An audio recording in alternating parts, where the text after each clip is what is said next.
What's up, my kings and queens? Welcome back to the Probably Bullshit Pod, the podcast where I never know what the hell I'm talking about and have conversations I'm probably too immature to host. If you're listening just on Apple Podcasts or Spotify, this is also a video podcast now, up on YouTube. So those of you on YouTube actually watching me right now, hell yeah. Thank you for reaching out, for coming in along.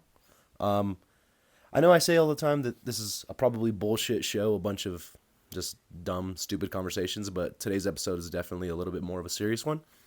Got the chance to talk to Don Ponzer, the dad of a really good friend of mine. Shout out to Gunner. This one was definitely one that I've been looking forward to doing for quite some time. This one was one I was really trying to prepare for. Really interesting conversation nonetheless. War veteran, a guy who's been around the world and back a couple times, spent lots of time in combat, really seen some shit. So this one was definitely a bigger one for me. I hope you guys enjoy.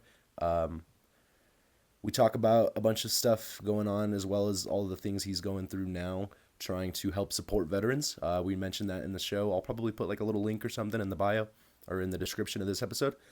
So feel free to reach out there, support in any way possible, as much as you guys can. Thank you again for listening to the show, watching the video. Rate, like, subscribe, comment, all that shit. Thank you guys. Let's get into the show.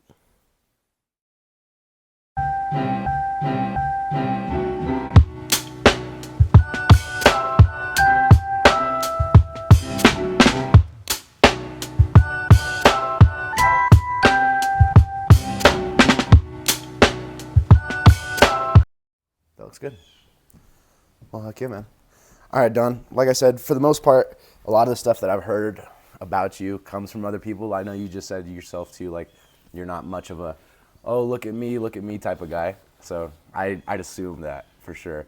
I want to go over kind of like a quick rundown of what I'd heard and stuff like that. Okay. I wrote like a little note.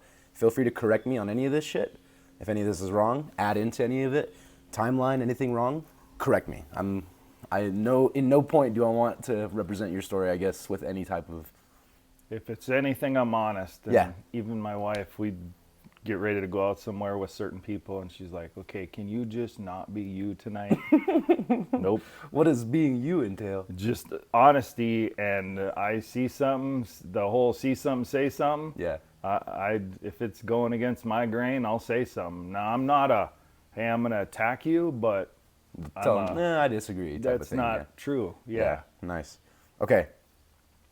So again, quick rundown. From 87 to 91, Marine Corps, stationed in Hong Kong, Singapore, Philippines, Australia, Korea.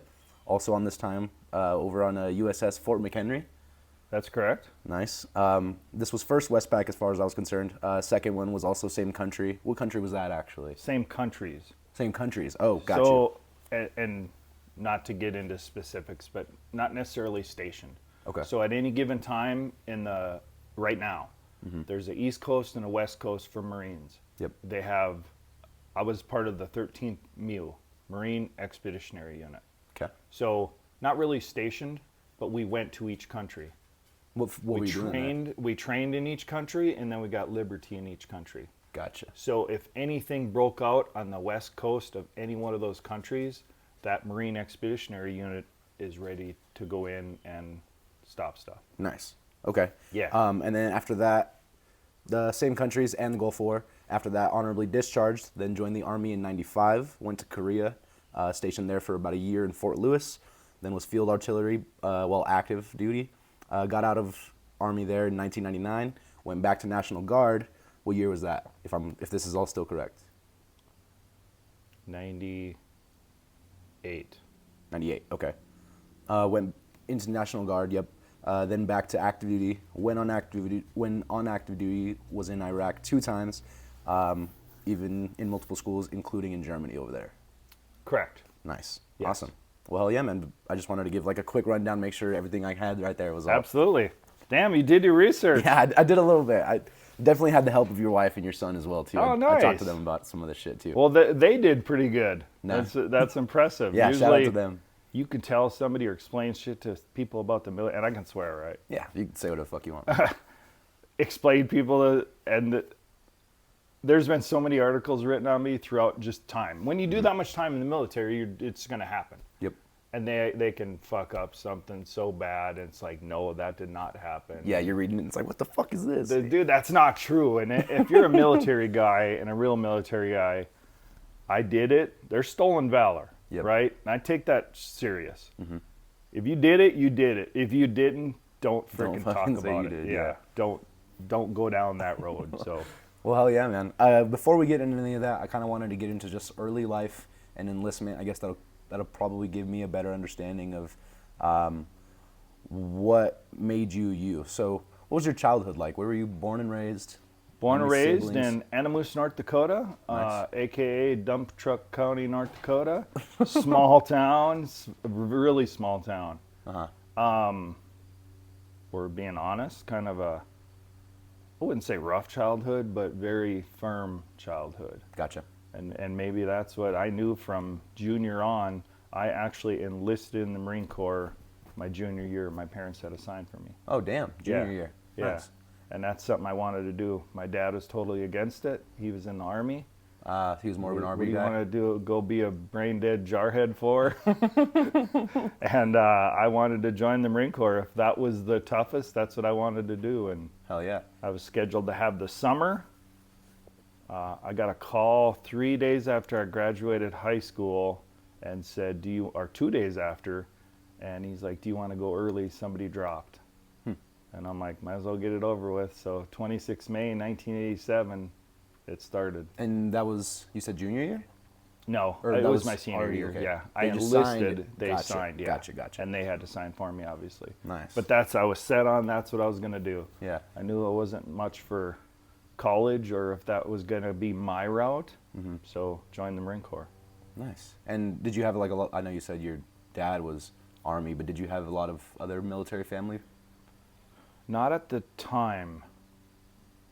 As far as our family, my dad, I think, my dad was the only one. Nice.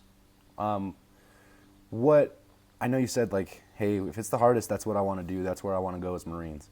What was your surroundings like that made you feel that way? Was there any type of starting point or something you saw? I honestly don't know. You know, there's probably as corny as it sounds, the commercials. Yeah. You see, they had the badass commercials. They had the coolest commercials. The Marines did? The Marines did, and that's what I wanted to do. And I was, growing up in the summer, we weren't allowed to go to the bathroom in the house. We took showers outside.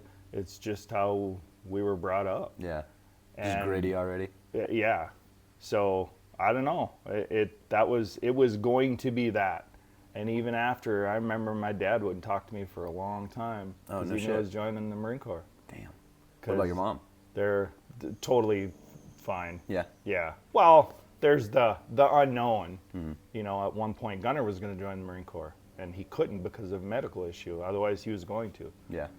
Well, I'd been through that, but I've been through it with me, not my parents. Gotcha. So just like your parents with your brother, he's gone.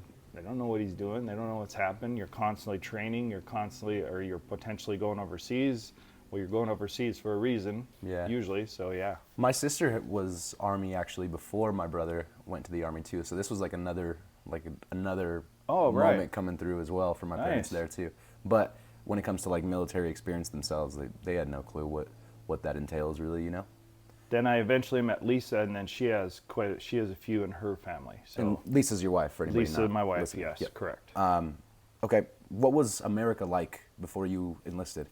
Was there any, like you said, I know it was commercials, but like, what did you see in society that you felt like you could give support to? At that time there wasn't much going on. That would have been the Cold War era. So it's not like there was a lot of stuff going on, a lot of war. Well, there's no war, so I mean, I guess there's always that potential of it. People hammer Trump, he's going to get us into war. At any given time, there's always a country doing something. Yeah, it's war at all times. Exactly. It drives me crazy when I see an American saying, well, this is like a third world country. I've been to a lot of third world countries. You don't even have a clue. You shouldn't be even making a statement about this. So once you have the experience, like like you do and stuff like that, you become a lot more appreciative of shit, you know? And I feel like it's like that cliche saying that people say all the time of like, oh, you don't know what you have until it's gone. Like, that's a great example. That is a very great example. Exactly, right there. Did you have any like ideas or like beliefs about what war would be or what the Marine Corps no was? clue. No? I had no clue, and it's so funny. So I work with soldiers and families now, and they have a program for the Army. It's called the Recruit Sustainment Program. These are civilians who are going to enlist, but they're learning every phase how to take apart and put together an M4, how to march, how to stand, how to salute. They're learning all this stuff before they go to basic training. Gotcha. We had nothing then. Like in 1987, I was joining the Marine Corps. I remember talking to my recruiter. I remember going to see him again to take a test for the ASVAB. Then I seen him again one other time, and then he came to help me get to Marine Corps Camp Pendleton, MCRD. Yeah. So definitely not much like help there. In comparison to now. Any. Yeah. Any. Now they meet. They call them poolies, and they meet once a month. So if you're going to join your senior year, graduate, and then go to Marine Corps boot camp, you've probably been seen the whole year before. Yeah. Depending on when you enlist, and it's poolies. They go there and they're learning that basic stuff. And seeing it firsthand, do you feel like that's something you definitely could have used? 100%. Yeah. 100%. What was I those? had no clue. I'd never ridden on a bus before. I'd never shit. flown on a plane. I got on a bus from our hometown. Then I got on a plane to California, and there's that famous yellow footprints of the Marine Corps. If you know anything about the Marine Corps, there's them famous yellow footprints. They come onto the bus. They start screaming and hollering at you. They're like giving you 5,000 orders, and you're barely hearing one of them. And you go and stand on these yellow footprints, which is teaching you how to stand in a position of attention, and wondering that's all I ever wanted to do. And then I'm wondering, what the hell did I just do? What did I sign up for? Because you're getting attacked from Just every immediately, angle. everybody's Yeah. just giving you a fucking ear beat. Yeah, an ear beating like I've never even remotely. But, you had earlier asked about like childhood. My dad was hard but fair. Now, this day and age, he probably crossed the line a lot. Yeah, he's a tough ass in comparison. But then it was just different. It was different when, you were, and you're not that old. Yeah. But things change. Every generation it's going to change when it comes It's to going to like change, the yep. parenting perspectives And on anything. I think that's probably what got me through a huge percentage of it. That, and I've always had I refuse to fail. I hate to fail. Did you do any sports or anything in high school? I was huge into sports. I did, it was a small town, so we had football, track and field, basketball. I was really good at track and field and football. Nice. Yeah. Nice. Going into boot camp then, I know you said for the most part ear beatings and shit, but how would you describe like what was that boot camp like? 100% just chaos. So you're there in reception, and you're there for like 5 days, and you think, well, this isn't that bad.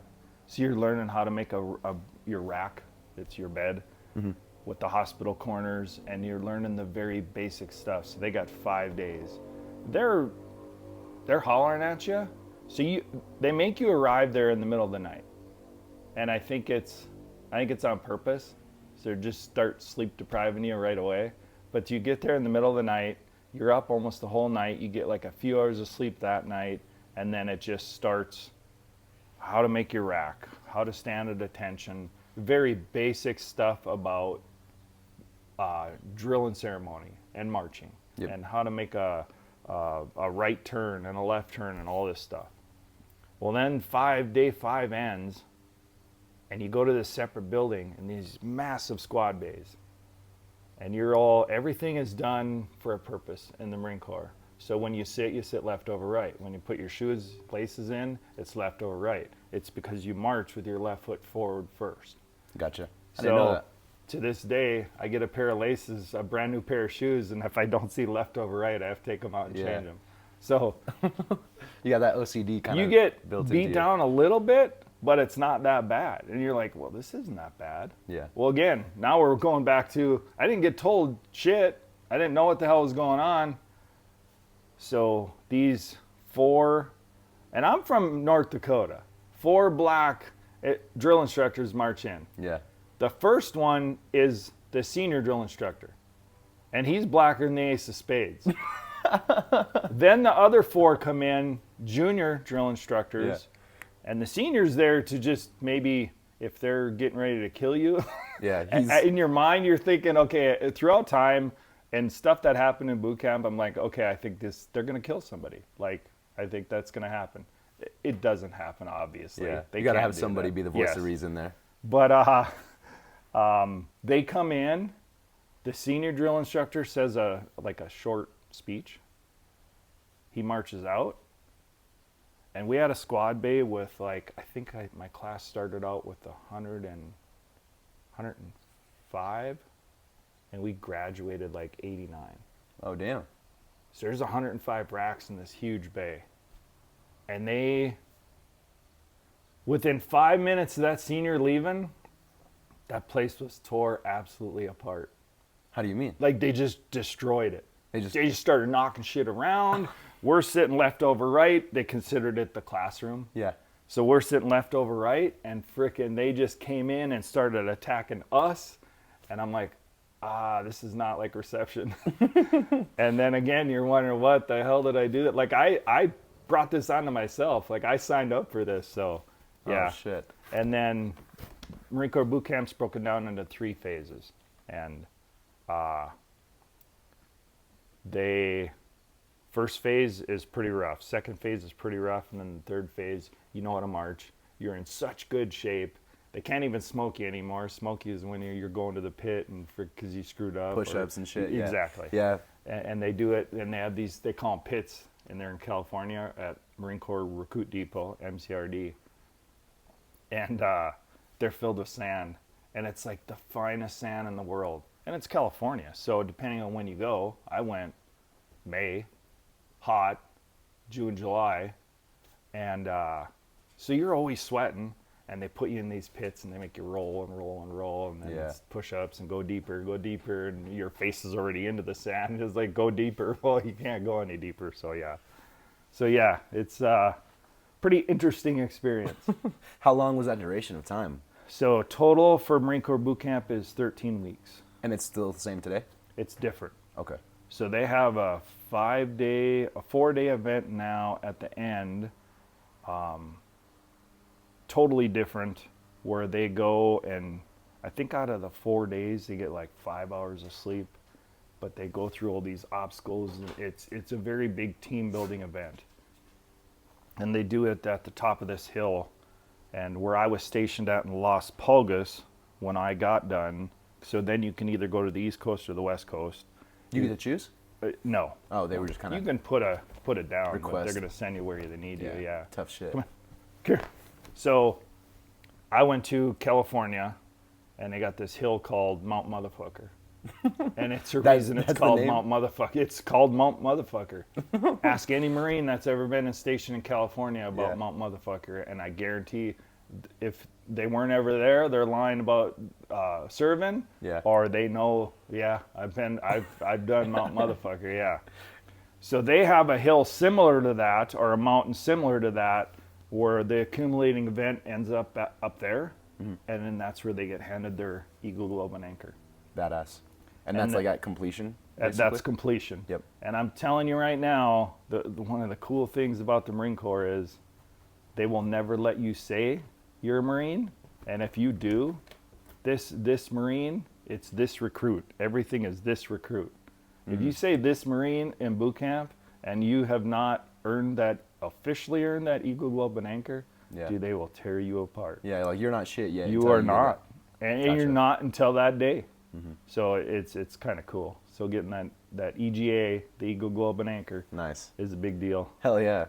I know you, like you said, your dad was hard ass. What do you feel like? Was there any type of like preparation he kind of put in you when it came to stuff like that? Nothing to do with the military per se. Yeah. It was more maybe like mental, just toughness. Toughness, personality. So Funny, not funny. My dad always wore a belt. He was, we're growing up on a farm. My dad works for the railroad, retired from the railroad, did good. He's gone a lot, get laid off in the winter. So, times are tough. We didn't have much growing up. I joined football. I need cleats. Figure out a way. Yeah. They didn't buy them. That's just how it worked. I don't think it was because he was a complete asshole. It was because... At the time, it probably felt like it, huh?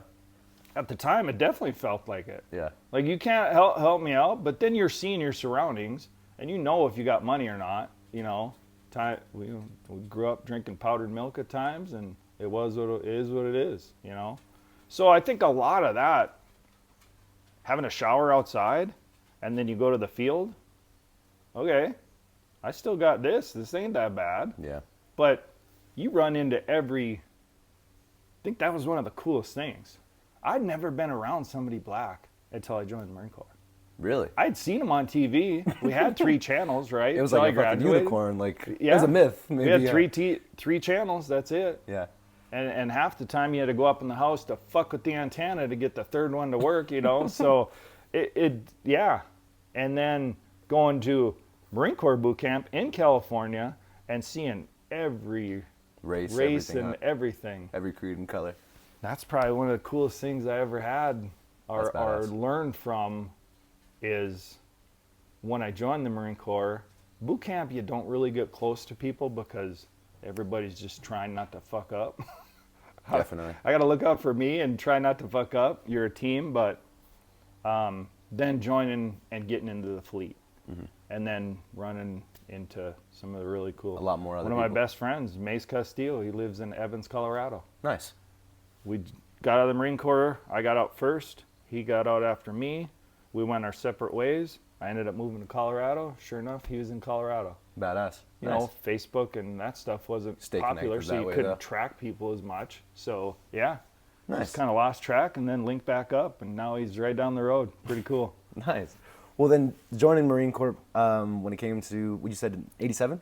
87. 87, cool. So joining Marine Corps in 87, you got stationed where initially? Camp Pendleton Camp Pendleton? in California. Gotcha. And Yep. how long were you out Camp there for? Lejeune on the East Coast, Camp Pendleton on the West Coast. Gotcha. Or Okinawa, Nice. overseas. Yeah. And so then, I was there the 4 years. gotcha. Wow. Oh, the entirety It was, of the 4 I years. did 4 years and 10 months because I was involuntarily extended. So I did my initial Westpac, and then I did another Westpac, which was the Gulf War. Oh, Yeah. Gulf War there. Yeah. Nice. So we were on a Westpac when the Gulf War broke out. Oh, shit. Yeah. Damn. What was that? How far into it, I guess, were you then? We were 4 months into it, and a typical Westpac is 6 months. Uh-huh. And we were in Singapore, and certain people just started going around town, and they were looking for Marines because we were always condensed to a certain area. Couldn't venture out too far, especially depending on the country. And got to get back to the ship. Nobody knew what was going on. Got back to the ship and headed to the Gulf. Yeah. And that's when we started training, and then kind of cool, eventually we started, SEAL Team 3 came to our ship, and we started doing missions with them. So they picked a few certain people that got to do missions with SEAL Team 3, and I was one of them, got to do some missions with SEAL Team 3 and taking over oil platforms before you back here or anyone else back here even knew about it? stuff that was going on. Yeah. Damn. Yeah. So, kinda cool. and also, I guess, sorry, I don't want to like jump over it too much, but like a lot of people listening probably aren't too familiar with what the Gulf War is, or aren't too knowledgeable on kind of history like that. What was the Gulf War exactly? So backing it up a little bit, so it was Desert Shield initially. Yep. So that's when Saddam invaded Kuwait and took over certain areas. Well, we just happened to be on a Westpac. Like, you guys are the first there. The ship didn't dock. It stayed out. So we sat on ship in the Gulf for a while, and then we eventually went into Oman. That'd be Saudi Arabia and OAE, and just started training, getting used to the desert, getting used to whatever, Yeah. and started doing different missions. And that was Desert Shield. Desert Shield. Gotcha. Which then turned So into then Desert Storm. Eventually turned into Desert Storm. Correct. Yep. Gotcha. And what was that exactly? What was that transfer That over? was interesting because, again, we were on ground, and then I don't have a map, but the Army was involved, and I think it might have been the 82nd. Like, they were taking over this area, and the 1st Marine Division, or the 13th MU, along with others, were going around to this area, and then everything to push them back. And the goal wasn't necessarily, well, it wasn't to go in and just, we're going to wipe out Iraq. It was to get them out of Saudi Arabia or Kuwait, any of that. So along the way, it was, Saddam was he was a bad dude. Like, you know, people talk bad about Trump or depending on your affiliation about Biden or whoever, right? They don't have a clue what it's like. So Iraq at the time had the lowest literacy rate in the world. He kept information from them. Yeah. Like, they've called Trump a dictator. No, a dictator was Saddam. He wouldn't let them watch certain TV channels. He wouldn't let them, he didn't want them to learn to read and write. Because then they would be smart Power. and figure Knowledge is out power. Power, yes. Nice. And hold them back. So, with that said, he had his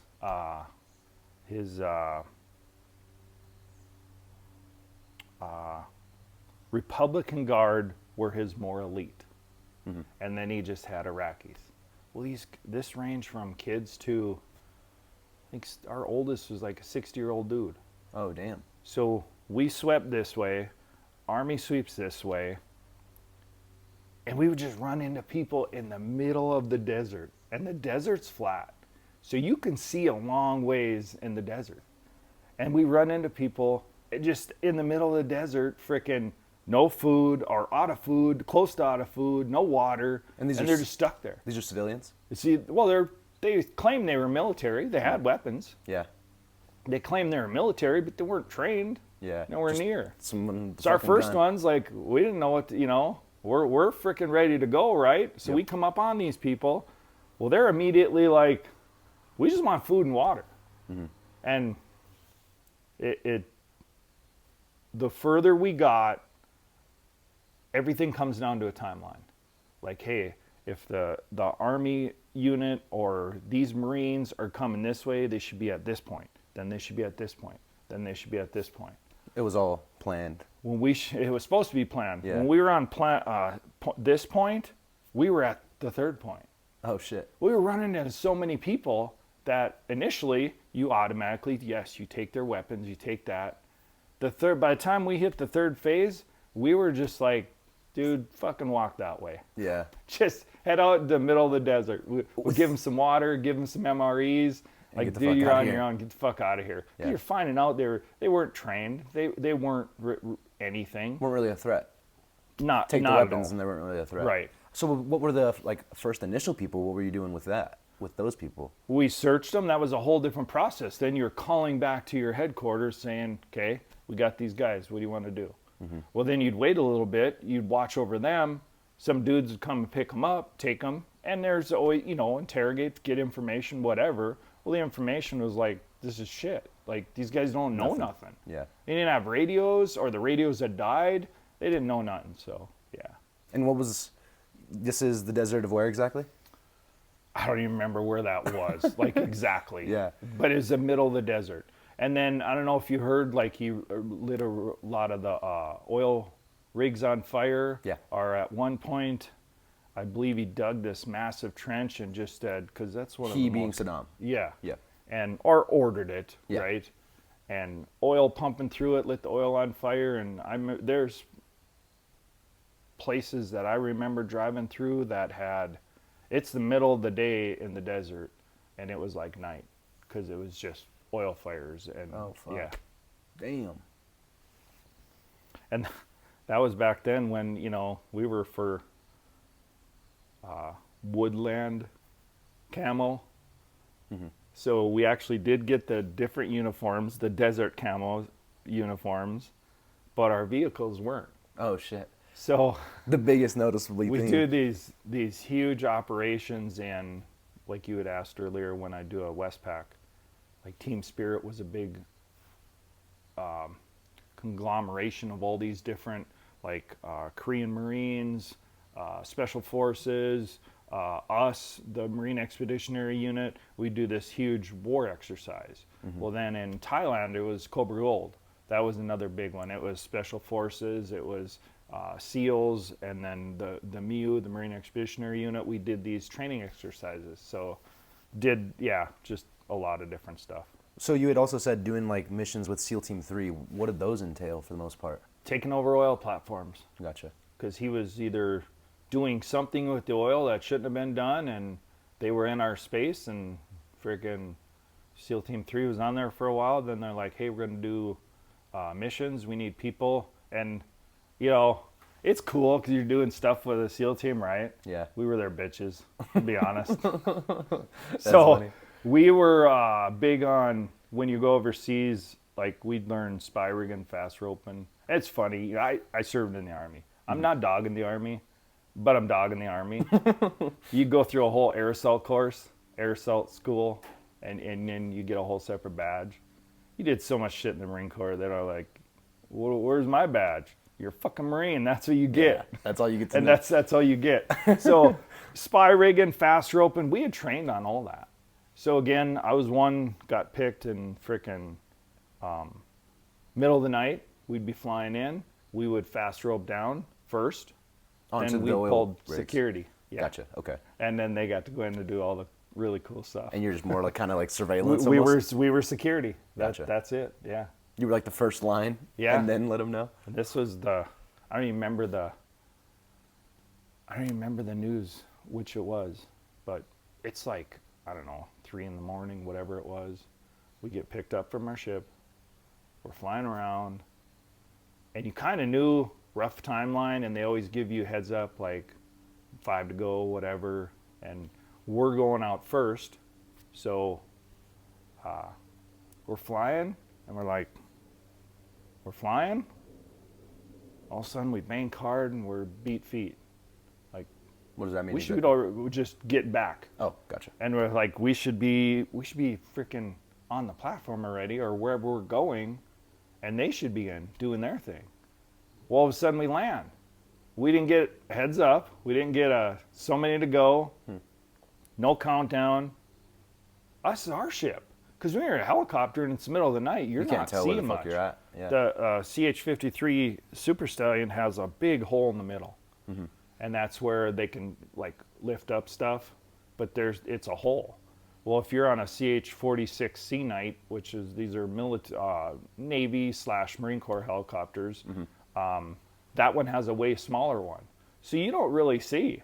Yeah. So we get back, we're like, we're at our ship.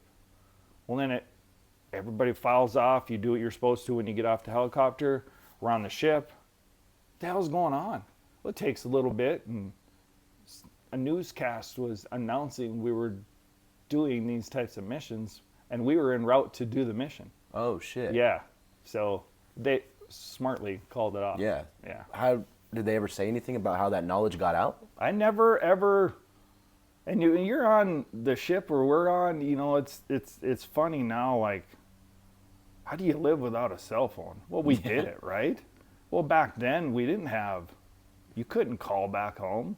You got letters. You wrote letters. And if you wanted to hear how the family was doing, they wrote you a letter. When you found out. So that was one of weeks them. later. I think when I initially found out about all that, because, well, then there's the ship rumors of everything that happened, and we kind of knew, but I never did find out, like who was, you know, how did that ever get leaked? Did Yeah. they follow up? I'm There's sure no somebody- confirmation really there. It's just rumors. Just rumors at that point. But we do know we went on a mission that was obviously canceled and came back to our ship for a reason. So, yeah. And then so still doing Gulf War for the most part. How long did that duration last where you were out there in the Gulf? So I would have normally went on my second Westpac, got back, and like 2 or 3, and this could have been a little bit different, but 2 or 3 months later, gotten out. And you do the Gulf War. I'm 21 at that point because I went in right out of high school. Yeah. So I'm 21 at that point, and I'm like, well, I don't want to do shit like this, right? So there was different times we were shot at. So referring back to when we were coming up on people, most of them were just giving up. Mm-hmm. There was no, this is close combat, or combat warfare. Dude, they were just giving up. It was that. Well, then there were certain ones hiding within, and they were letting us get so close, and then they'd open fire. Oh, shit. And that actually happened to us once. Damn. And, but we get back. It's funny at the commandant of the Marine Corps said, what did he say? There's 3 types of Marines. Those in the Gulf War, those headed to the Gulf War, those that think they're getting out but still going to the Gulf War. That was the 3 types of Marines. And it's just, serving in the Army and the Marine Corps is just a whole different breed, man. And that was a very big learning curve for me. But we got extended. So we actually ended up picking up prisoners, so POWs, or mostly guys that had given up, and brought them back they went to UAE or Oman, or they went somewhere, of all these people. Like, they were loaded on our ship and just hauled sent them somewhere. back. So Gotcha. I was, we'll call it involuntarily extended, I think 8 to 10 months, something like that. So when people ask me, and they served in the Marine Corps, well, did you do one hitch, which is 4 years? You can either join for 4 or 6 years. And I'm telling them, well, I did 5 years or just shy of 5 years. You ain't no damn Marine. There's no contract for that. Yeah. Well, then you can explain that it's the Gulf War, yeah.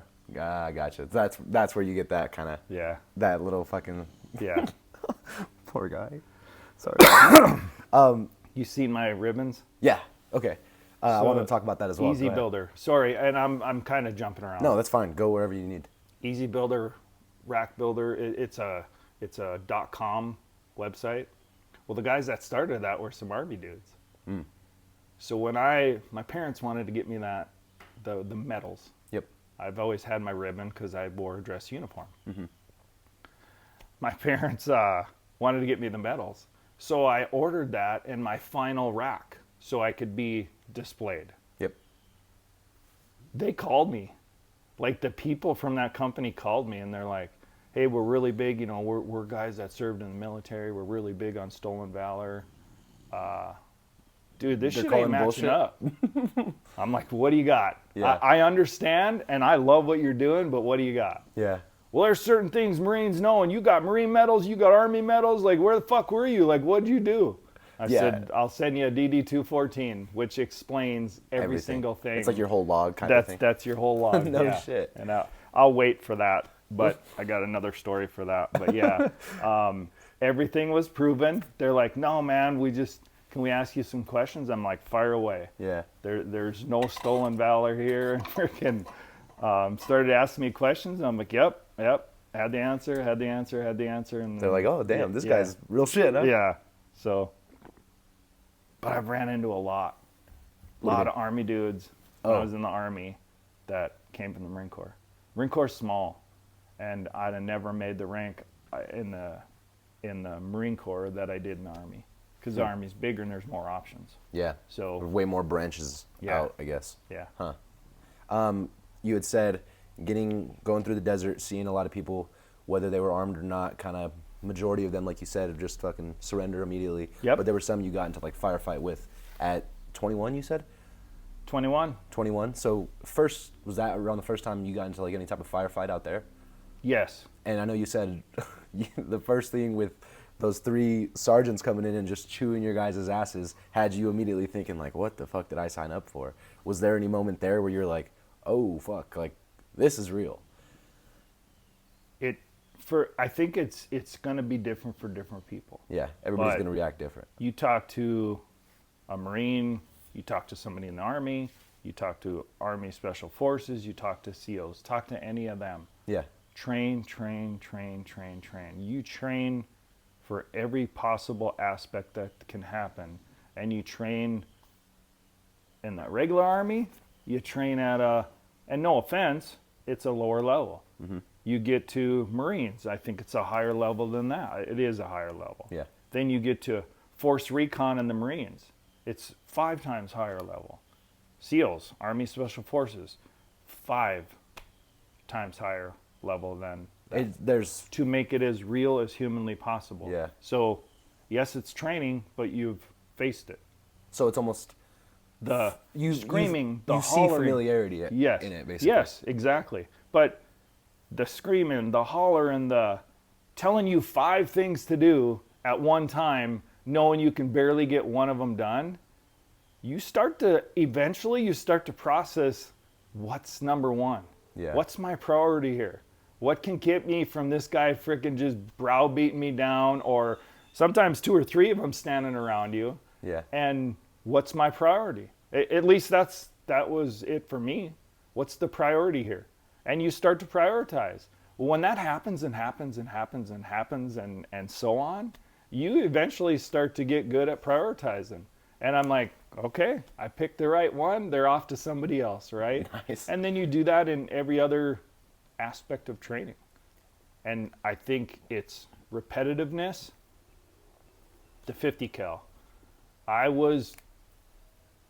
I'm not a pat on myself in the back, but I was probably one of the best, fastest dudes that could take apart a 50 cal, put it back together, headspace and timing, and do a function check on it.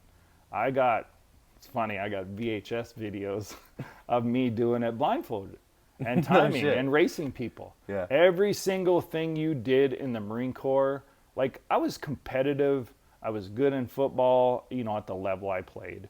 I was good in track and field. I was competitive though. You get in the Marine Corps, I've never seen competition for that. I've Yeah. seen full-blown fist fights because somebody else told somebody else they could do more push-ups than them. And then the next thing you know, they're just trying Beating to the beat shit shit out out of of each each other. Yes, yes. Oh, So shit. it's competition. And I think at every level, from you serve in the Army, you serve in the Marine Corps, and then, Force Recons, the Special Forces of the Marine Corps, Army's got the Special Forces, and Navy's got the SEALs, and so on. Every level of that, if that's not built into the person, they're not. If you don't have it, you that's don't not- have it. They don't have it. Yeah. They don't have it. There's no way to learn that type of shit, really. I don't think there is. You can train for a lot of stuff, but if you don't have that, like, you just went and did a workout. Man, I did, or a football practice. Man, I gave 100%. Did you? Yeah. I probably still don't know what's 100%. I know I came damn close in Marine Corps boot camp and a lot of the other trainings I did, but what's 100%? I think you can push your Give a body little to more still. There's always a little bit more. I truly believe that. And Yeah. it's those guys have that. What's that little bit more? I want to find the edge. I want to push the edge. Yeah. So, yeah. I'm going to check this really quick just to make sure this recording is still going good before we still continue. Should be all right. Yeah, we're good. Sweet. Okay. So also going through, like you said, from when it came to National Guard to Army to Marines, seeing all of that firsthand as well. You said yourself that your dad kind of just thought like, oh, you want to be some just fucking jarhead Marine or whatever. Yeah, brainwashed jarhead. Yeah. Yeah. Do you feel like the stigma that surrounds like Marine stuff like that has any truth to it, or is it a lot more of a misconception? I remotely didn't understand it then. Mm-hmm. I served in the Marine Corps. Well, then I kind of understood it. Yeah. And then I've served a lot of years throughout the Marine Corps and the Army. And you run into a lot of different people. And you run into a lot of different situations, scenarios, all this different stuff. And I learned it. I won't ever say it's brainwashed, but the Marines are, what's the first in, blah, blah, blah. Well, it depends on the mission. Mm-hmm. They're not just the first in. There's a good chance, but throughout time, the Ton Tavern is where the Marine Corps started, and that was in a bar. So it was a bunch of drunk dudes who have now just built up a reputation of being the bad. Yeah. I had a guy stationed in our unit, stationed in California, who was from Chicago. And I thought it was like a myth because you had heard stories about it. And he went in front of a judge and had been in trouble a lot and said, you're going to jail or you're joining the Marine Corps. No shit. And I'm like, dude, I thought that was a myth. Like, Yeah. I didn't think that was real. And it is. And it happened. Did he say what he was like facing when he came to like being in front of that judge? What was the reasoning? He was in gangs, and he probably had, gotten arrested a few different times. And I don't know what his full history was. Yeah. Some people will talk about stuff like that. Some don't. And now it's definitely like a past thing, right? Like That's a past thing, yeah. You're not gonna see shit like that no more. I doubt it. No. It's changed a lot. Do you feel like there was more of like a higher need for military back The then? military goes in phases. Yeah. When there's shit going on, there's a higher need. Mm-hmm. And they lower standards. There's people that, I know for a while you couldn't have a tattoo below wrist your line? wrist and on your hand. Well, if there's a lot of shit going on they need people, hey, there's new memorandum saying this overrides this. So, and you know what? I'm not faulting anybody. I think that's where it's got to go. But peacetime, not a lot of war going on, not anticipating any coming up. Yeah, it's a whole lot harder. Yeah. To get in. A lot more strict A lot more guidelines strict. and shit like that for sure. And you're talking 87 to now. Mm-hmm. There's a big difference. I was colorblind. Well, my list of jobs I could do in the military, especially in the Marine Corps, was this long. Mm-hmm. You're colorblind now, here's your list of jobs. And then it would depend on what colors are you colorblind with. Why do you think that is? Why I do you can think... say it now, I don't give a shit. Yeah. I fucking found a doc in the Army who helped me out, and I'd learn the numbers and fucking so I could stay in and do certain things. Yeah. You were kind of just fibbing it? Just whatever you can remember? Absolutely. So if you're coming to take my pension, because I collect a full pension now from the Army, because I did, 20 plus years of active duty, so screw it, it's over with now. I'm good. Fuck yeah. This is funny. Finishing out the whole Gulf War problem there, I guess actually not finishing out, but when you hear of the fall of Saddam, what's going on with you and everyone that's near you? What was that like? I want to be as accurate as possible. I remember, like in the Gulf War, we knew what we were doing. Mm-hmm. And if you're lower ranking, like you're not like the commander of that unit or the first sergeant, which I was certainly not, even then, we just knew our mission. We didn't know a lot of what was going on. And like then the even results. getting back to the ship and like, okay, hey, we're done with that mission. Oh, you guys are doing this new mission. You're hauling these Iraqis back and forth to these countries. Yep. Okay, we're doing that. Well, now we get back to the States. Well, then you started hearing more and more, and it wasn't until years after you heard of stuff that happened or supposedly happened in the Gulf War, and it's like, wait a minute, I was there. That didn't happen. No one told me that. Yeah. And then, obviously, 2002, 2003, Saddam, and then I don't remember when he was actually caught, but everything kind of started over again with 9/11, obviously. Yep. And, that was a bad dude that needed to be caught, needed to be killed, and so on. The problem is, who's next? Yeah. There's always another And I don't motherfucker want in to line. turn total political here, but who's next? Yeah. I mean, and there, it's not going to be cool. So, in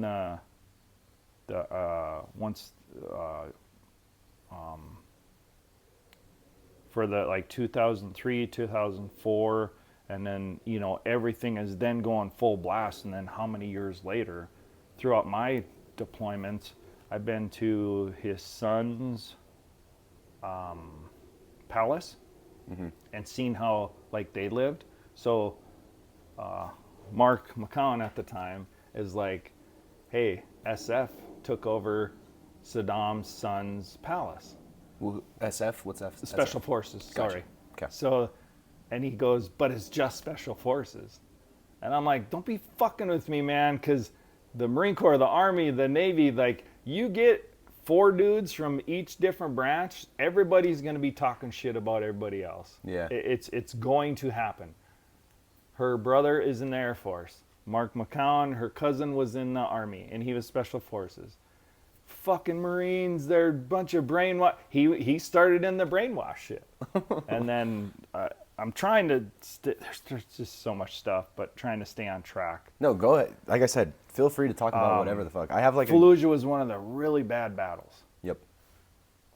Mark was Special Forces at the time, and he was in Iraq at the time. And who is Mark to you, just so for people listening as well? So he's my wife's cousin. Okay. And I just obviously got to know him. Oh, he served in the fucking Marine Corps. Well, Mark started out in like motor transportation in the National Guard, and then turned third group, went to Special Forces, the training.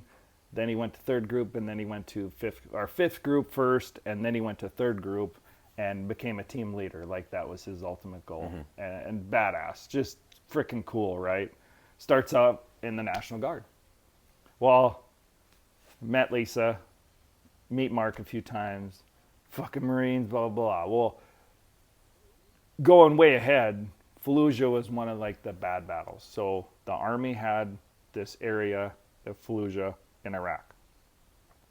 Marines came in and said, nope, shit's changing. If you're this, get the hell out of here. Well, it started gearing up to where they're going to have this massive attack. So they called in Special Forces. The Marines are in there, and it was a bad battle. Like, it was really bad. And frickin' Mark's team went in there. How many listeners you got? It depends. I think on average I've been looking This at gets like, played later? yeah. Okay. If you ever need to cut any of this, I can cut whatever you want to cut out. Well, the Marine Corps basically ordered these dudes, you're Iraqi? If you're bad, leave the town, because you're going to get killed if you stay here. Oh shit. So Mark, they got outposts, and everywhere you go, like here's Fallujah, there's outposts around that, and they're guards, and these Marines are out there.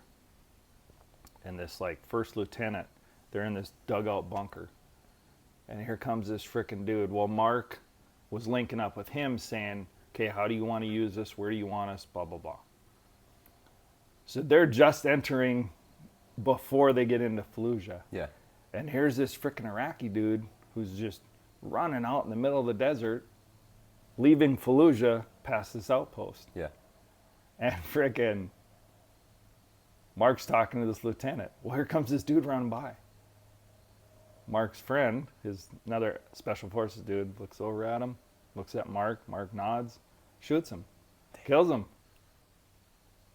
Like, Marines, like, fuck you doing? He's like, he's leaving. We gave him a chance to leave. Guy's got a gun and he's running. He's bad. Shoot him. Can't fucking do that. Like, what? Fuck. Like, just going off. Like, fuck you think you are? Can't do shit like that. Well, here comes another dude. Mark's friend looks at Mark. Mark nods, shoots him again. He's like, get the fuck out of here. Like, get the fuck out of here. Head into town. So somebody will tell you what to do. Yeah. It's a funny story. Long story short, Mark was actually on the roof of a building, overrun, Marines trying to get to him and his team, or the team he was on, and he called back home and said this could be it, like, because they had satellite phones and shit. Yeah, this could be it, and that he was here to this day, or till he passed, but they made it out of there. So I ran into Mark after that, and he's like, he pulled me aside, and he's like, I talk a lot of shit about the Marine Corps, right?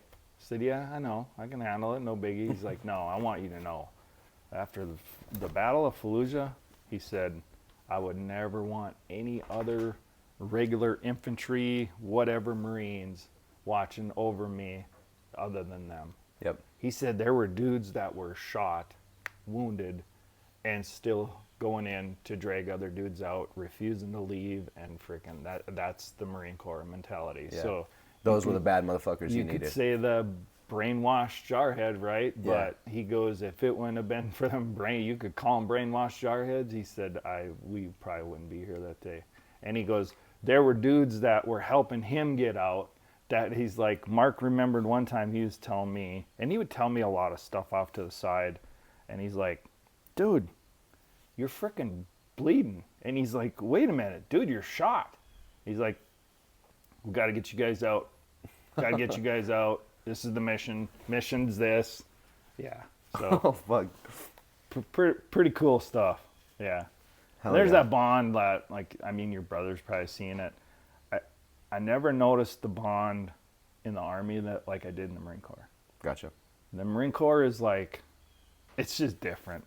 It's the mission, and then safety is like number 3. and it's true, dude. I joined the Army, and they're like, what the fuck are you doing? Specialist Ponzer, Sergeant Ponzer. Then it becomes Staff Sergeant. They're like, what the fuck are you doing? You can't do this shit.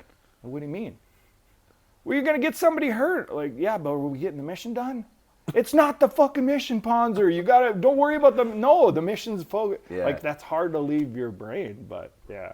Yeah, There's a when lot- that's beaten into you for 4 years, it's Yeah, hard I to know. turn the other way.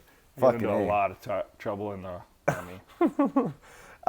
You had also said, jumping forward, getting into Army. Army was 95? Yes. Okay, and that was till Because I when? went to Korea, Camp Casey, Korea, 95 to 96, yes. Gotcha. So Yes. you had mentioned like Fallujah going, things getting crazy with fall of Saddam in like 2002, 2003. But the year before, 2001, 9/11 happens. Yes. And what's going on then for you? What are you doing there currently, or What- at that time? Honestly, when you talk to anybody, when are you going? And it honestly comes down to this unit's there, this unit's going, this unit's coming back, and then when do they go again? Because the Gulf War was the Gulf War. This was like the real deal. This was, they wanted to ultimately, we got to end his reign. And until he ended his reign. And I don't remember when he was actually captured, but it was a while in. So, whole different mentality. It was just a matter of, okay, when's our unit going to go? Yeah. And depending on, you know, your MLS or whatever, but when's our unit going to go? And what branch were you with at the time? Army. Army still? Yep. Gotcha. Yep. Okay. So, Marine Corps, got out, realized, worked with my brother, did some other stuff, and I'm like, man, I miss it. And then you have that, man, you got the shit kicked out of you in boot camp, and then throughout the Marine Corps, I was in the Philippines. I did JEST, Jungle Essential Survival Training. Cool certificate, whatever. Badass school, hard school. So many other hard schools in Marine Corps. You get out, like, well, I don't do that shit anymore. You get out, and I'm like, man, I miss that. I miss that challenge. I miss that being pushed. I miss that this guy getting so pissed off at somebody else because he looked at him wrong or because he called him a pussy or whatever. Like, I miss that challenge, that drive. And that's what made me, and I'll be honest, I did great in the Marine Corps. I had raving reviews. I got, you know, the honorable discharge. I really did do good in the Marine Corps. Got out. I tried to go back into the Marine Corps. They're like, no thanks, don't need you. How come? Their motto, they don't have a problem getting people to join the Marine Corps.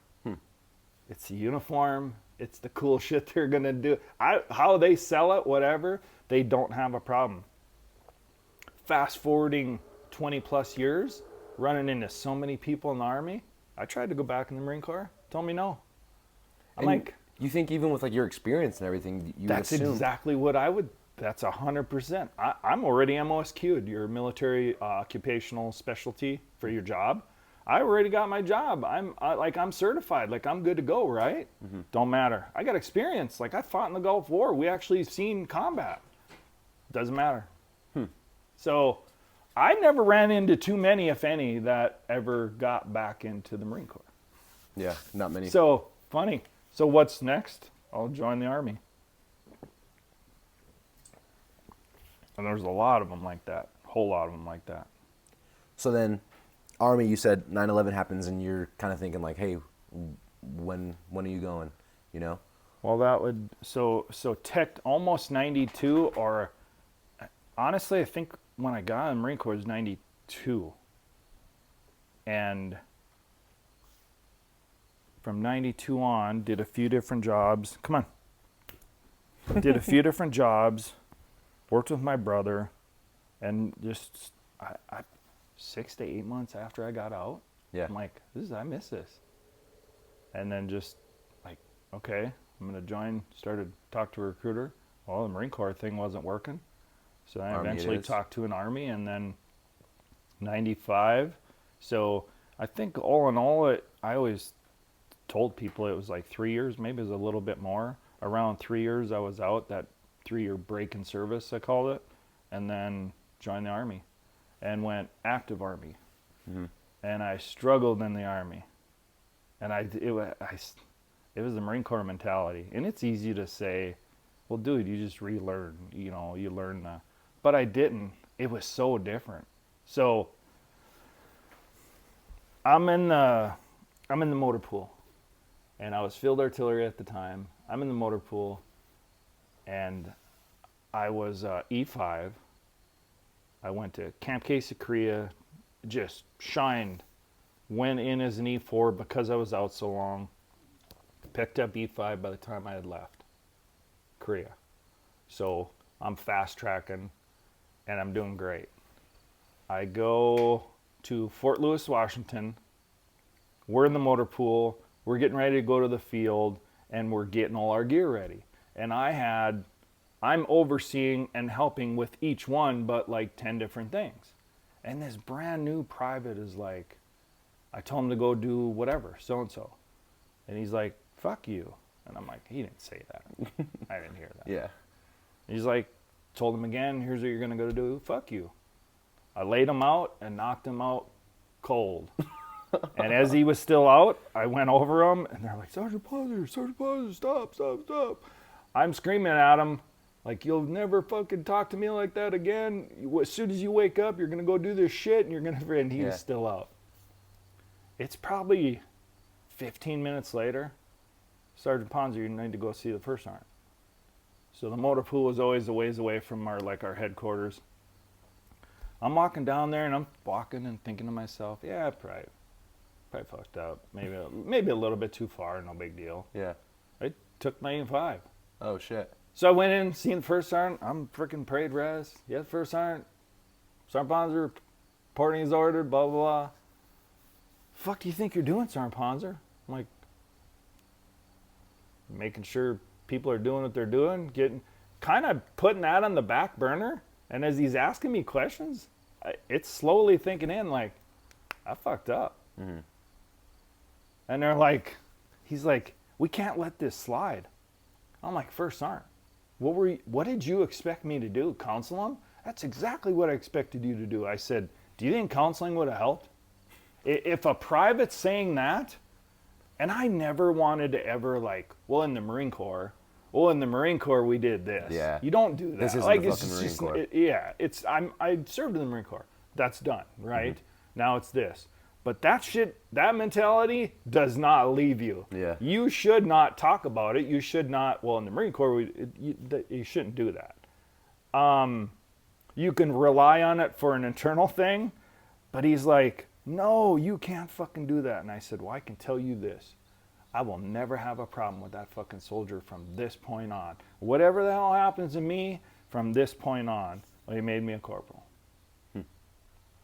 I never had a problem with that soldier again. In fact, it was a hard time talking to him because if he seen me, he got the hell out of Dodge. But you know what? I'll live with my mistakes. Yeah, so be it. It is, so be it. And it wasn't long, and I got it back. So you got it back? Fuck yeah. Did your view, I guess, of military in general, not like Army, not military, or not Marines specifically, but military in general, change over time after going through shit like this? I guess obviously you've seen what it's like now and seeing you feel like it's a lot softer or whatever it may be, but especially between the two periods of service, what were the changes you were seeing? In the military? Mm-hmm. I started out in the Marine Corps at Los Pogos, California, on Camp Pendleton. we didn't have females there. Like it was a man's. The Marine Corps there was a man's world. It really was. Now, WMs, they were called women Marines. I never had an issue. I was never around it much. I joined the Army, field artillery. Not a lot of females. Well, in fact, no females in field artillery, but there was at least around. Now I'm jumping forward. I became combat support MP. So we did a lot of convoy security, VIP escorts in country and shit like that. Yeah. Then you can serve with females. I struggled a lot there. Thankfully, there was an ease into it, but I struggled a lot there dealing with my commander would come to me all like, dude, you got to quit making people cry. And I'm like, what are you fucking talking about? Well, so-and-so is crying over there. I'm like, who is it? Well, it's Sergeant, WM? Well, she's got to this is in the Army. Okay. This is in the Army. Army. Yeah, my bad. She's got to suck it up. I was not around females it wasn't until the end of my 4 years and when we got back, maybe, I'm like, oh, there's like female Marines here. Now we seen them in Camp Pendleton's huge. So we seen them in other areas, Onofre, Horno, like all these other areas of Camp Pendleton, but they just weren't where we were. And I had never been around them. I had never trained with them. I had never whatever. Yeah. Well, then all of a sudden I'm around them. And apparently I got in trouble because in the Marine Corps it's different. I got in trouble in the Army too another time. We went to the field. We come back. You're cleaning all your equipment. And you're making sure everything's good to go. Sergeant Ponzer, come over here. Well, we call it punching the bore. It's punching the tube of the artillery, self-propelled howitzer, to clean it out. And it takes people to do this because you're punching this big-ass bore through this tube, and it's just like if you have an M4 or an AR or AR, and you pull cleaning the barrel. Yeah. Well, if it's the brush, you got to hold on, you got to pull. Well, on a howitzer that's this big around, takes a few people. I was taught in the Marine Corps, your shit needs to get done, you get it done. It doesn't matter because you're a sergeant. It doesn't matter because you're a staff sergeant. You get it done. So my squad leader at the time comes up and he's like, Sergeant Ponzer, come here. I'm like, what the fuck? Like, we're trying to punch this bore. So it's 3 of us, or 3 or 4. I walk away, now it's 3, so it's 1 less guy. You're not supposed to be helping. You're supposed to be watching and overseeing. Like, what? You're not supposed to be helping. You're supposed to be watching and overseeing. Now, was this just that guy, and that was his leadership style? Yeah. Like, got it, Staff Sergeant. Walked right over, frickin' jumped back on the frickin' pole and kept going. He turns around, he's walking. I'm kind of watching him looking up. He turns around. Sergeant Ponzer, get the fuck over here, blah, blah, blah. Chews my ass. Then he's like chewing my ass. Yeah. I don't want to see you, blah, blah, blah. Got it, Staff Sergeant. Walked over, jumped on the tube and frickin' went to town. And at the time, so my soldiers that are under me are seeing this. Mm-hmm. And the second time I came back, like, Sergeant Ponzer, we got this. You don't have to do this. Yeah. Fuck that. We got shit to do. We're going to get it done. When it comes time to release, we're going to be going home and we're going to have our shit tight. Dude, you're fucking cool, blah, yeah, blah. That gives they're all some smiling and you. shit. Well, then the third time, he's like, get the fuck over here. I'm going to have your ass. I'm like, here's the deal, Staff Sergeant. You're going to walk away. I got it. I understand what you're saying. You're going to walk away. I'm going to go jump on that freaking tube, and we're going to continue to clean this howitzer, and I'm going to help. I am making sure everything's getting done. I'm overseeing it. We're short people. I'm going to make sure it's getting done. And he's like, get the short black dude, and just had that accent, fast talking accent, whatever. It's so funny. Fuck out of here, Ponzer. Just go do your shit. I don't know, he's stuttering at that time. He's so pissed off, and yeah. So, but Never had an issue with my guys. They'd bust their ass for me. Yeah. That's a new respect they earn off of something like that, too. Corporal is kind of your first NCO leadership, Marine Corps, the Army. Sergeant is kind of when, okay, now I am an NCO. You start being in charge of people, small details, whatever it might be. Yeah. And that just happened, and I reacted, and I've thought about that throughout almost my entire career. And that was in 1996, 97.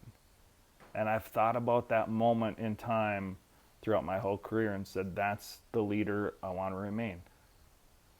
I don't care if I pick up staff sergeant, sergeant first class, master sergeant, first sergeant, sergeant major. That's the leader I want to be. And throughout missions, that's the leader, that's the one I was. So, Fuck yeah. yeah. Hell yeah, man. I guess I want to talk almost like more like reflection on a lot of stuff too. What do you feel after finishing on like some big deployments? What was the hardest thing that like to truly understand about war prior that like, oh, I wasn't ready for this shit, and the things that obviously civilians will never understand? I think the Marine Corps, I don't know that any of that kicked in, and it's weird, but I don't know that for me, I don't know that any of that kicked in for years after. Years. Then I went to Iraq again and seen some combat, and it brought up stuff that happened in the first one. Mm-hmm. And it wasn't till the 7 to 8 our deployment that we did a lot of escorts, VIP escorts, convoy security. And when you're in Iraq, you don't stop. You stop, you're dead, or potential, or you're a target, and you don't stop. And if something's in front of you, if it's a bus, if it's a civilian vehicle, you drive the son of a bitch out of your way, and you move. So I was a badass Marine, or at least I thought I was. I was cool, did cool shit in the Army, or at least I thought I did, right? I went to combat, right? Each one, I think, nothing ever reflected on at the time. Like, we got overrun in the Gulf War. Mm-hmm. I was on a 50, I jumped on a 50 cal. I was mowing people down with a 50 cal. None of that was training. It just, I could get shot, or our guys are getting shot at. This is my weapon. You go up and you shoot it. I never really reflected on any of it, and it's weird. It wasn't until years later, like, then a lot of that stuff came back. And it wasn't towards the end of my career to like, you go on a deployment, you come back, and you get physically checked, and then they ask you questions. Are you good to go? Do you have nightmares? I'm not a pussy. I'm not a bitch. Yeah. I'm good to go. Well, my story now is, I was having issues. I was having issues sleeping with Lisa, and me waking up over one time and frickin' bad. Like, I got hands on throat, bad shit. And then waking up and realize, oh fuck yeah. Yeah. And even then it's like, well, I'm not a bitch, and that's that mentality I think you need, and it's good. Yeah. But it's not good. Well, I see a counselor now. I go to counseling, and I wish I went earlier. And I wish more people that are having issues would go. Yeah. So yeah, but it took years for a lot of that to sink in. But you're right. At 21, you're doing shit that it's most not people normal. should not be doing. It's exactly. And especially it was for me, kid. and I'm sure it's different for others, but like some of that stuff just didn't really reflect. It was, I trained for this. This is happening. I trained, and I was taught to. Now I do this. Yeah. And I think that's what you're supposed to do, and that's the military. Now every MOS is going to be different, and if you're in infantry and you're a grunt and that's what you do, that's what you do. Like, you do what you're trained to do. Now, some struggled with it right after. A lot of my shit never hit till years Years afterwards. Yeah. And maybe it was then, well, then I went again, and then I went again. And you had said the same thing about like, oh, you wish you had gone to counseling prior or whatever. But I feel like for the most part, it's like when it comes to like, oh, therapy, counseling, any type of like trauma healing type of stuff, Right. you're asking some of the hardest, baddest motherfuckers of all time mentally to like, hey, let's be vulnerable. You know what I mean? Be vulnerable. And that's not a thing that like For what? what? Yes. Vulnerable is death. You know what I mean? Yeah. What the fuck why would I do that? Vulnerable gets me killed, gets my Exactly. teammate killed. Yeah. Yes. And So I that's- understand. Yeah. It was hard to swallow, and then now you're seeing somebody. And Yeah. now you're talking to somebody, and they start asking you questions. And I've been to throughout all my years, I've learned how to read people. I've been to classes and trainings on how to read people. And I felt like if you really, like I've always, you talked earlier, I'm a people person. I love talking to people. I love hearing what they do. Yeah. And some of the most mundane, stupid shit can be like, well, tell me about it. Like, you want to hear about this? Yeah, it's not Sounds my cool to area. me. I know my area, and I like to stay in my area. And I don't venture out and say, well, I'm a badass frickin' carpenter, or I'm a badass at this. I did shit. I did a lot of cool shit. Then I did some not so cool shit. And then I went to war, and then I didn't go to, I know where I've been. I know what I've done. But I know what's my lane, and I know what's not my lane. But I Yeah. like learning about what's not my lane. And I think the moment you let your guard down, or even, so I retired in 2017. I don't think it would have been held against me, but I can't say that for 100% certain. If I'd have started going to counseling while I was still in. And it's kind of shitty to say and think. I didn't do it. I didn't do it till I retired. Yeah. So I honestly don't know, so maybe I shouldn't say, but I honestly believe it could have been held against me.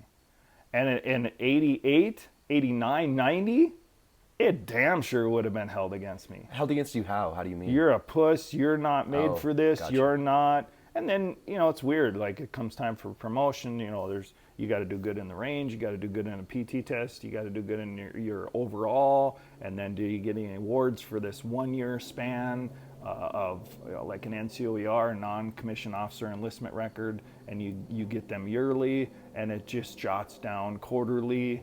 How did Sergeant Ponzer do? How did Staff Sergeant Ponzer do? Yeah. How did Sergeant, and it's documented, and that tracks how, and then a board looks all this stuff over. Oh, he shot expert. Oh, he did 280 on his PT test. That's just shy of 300. Oh, he did, he's got really good NCOERs. He gets promoted along with, a lot of other stuff. Yeah, but it's good. Well, if any way, shape, or form it comes out, well, he's going to counseling. Yeah.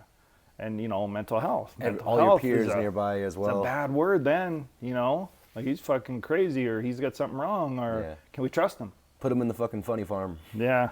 Probably not to that extent, but can we trust him? Yeah.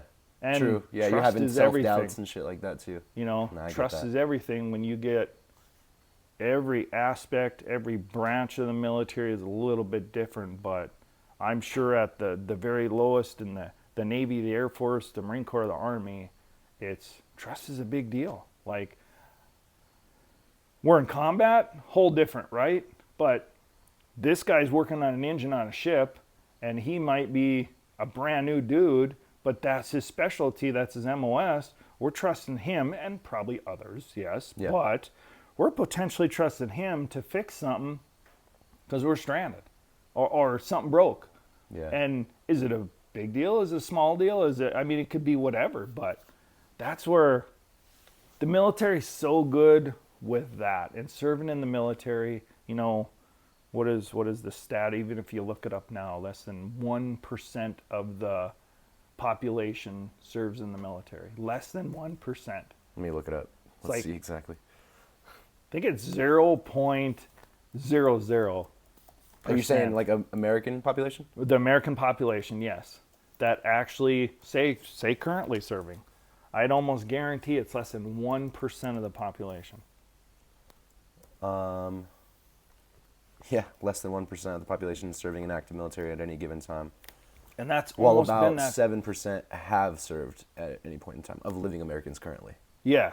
So there you go. And then they're asked to do like the craziest shit.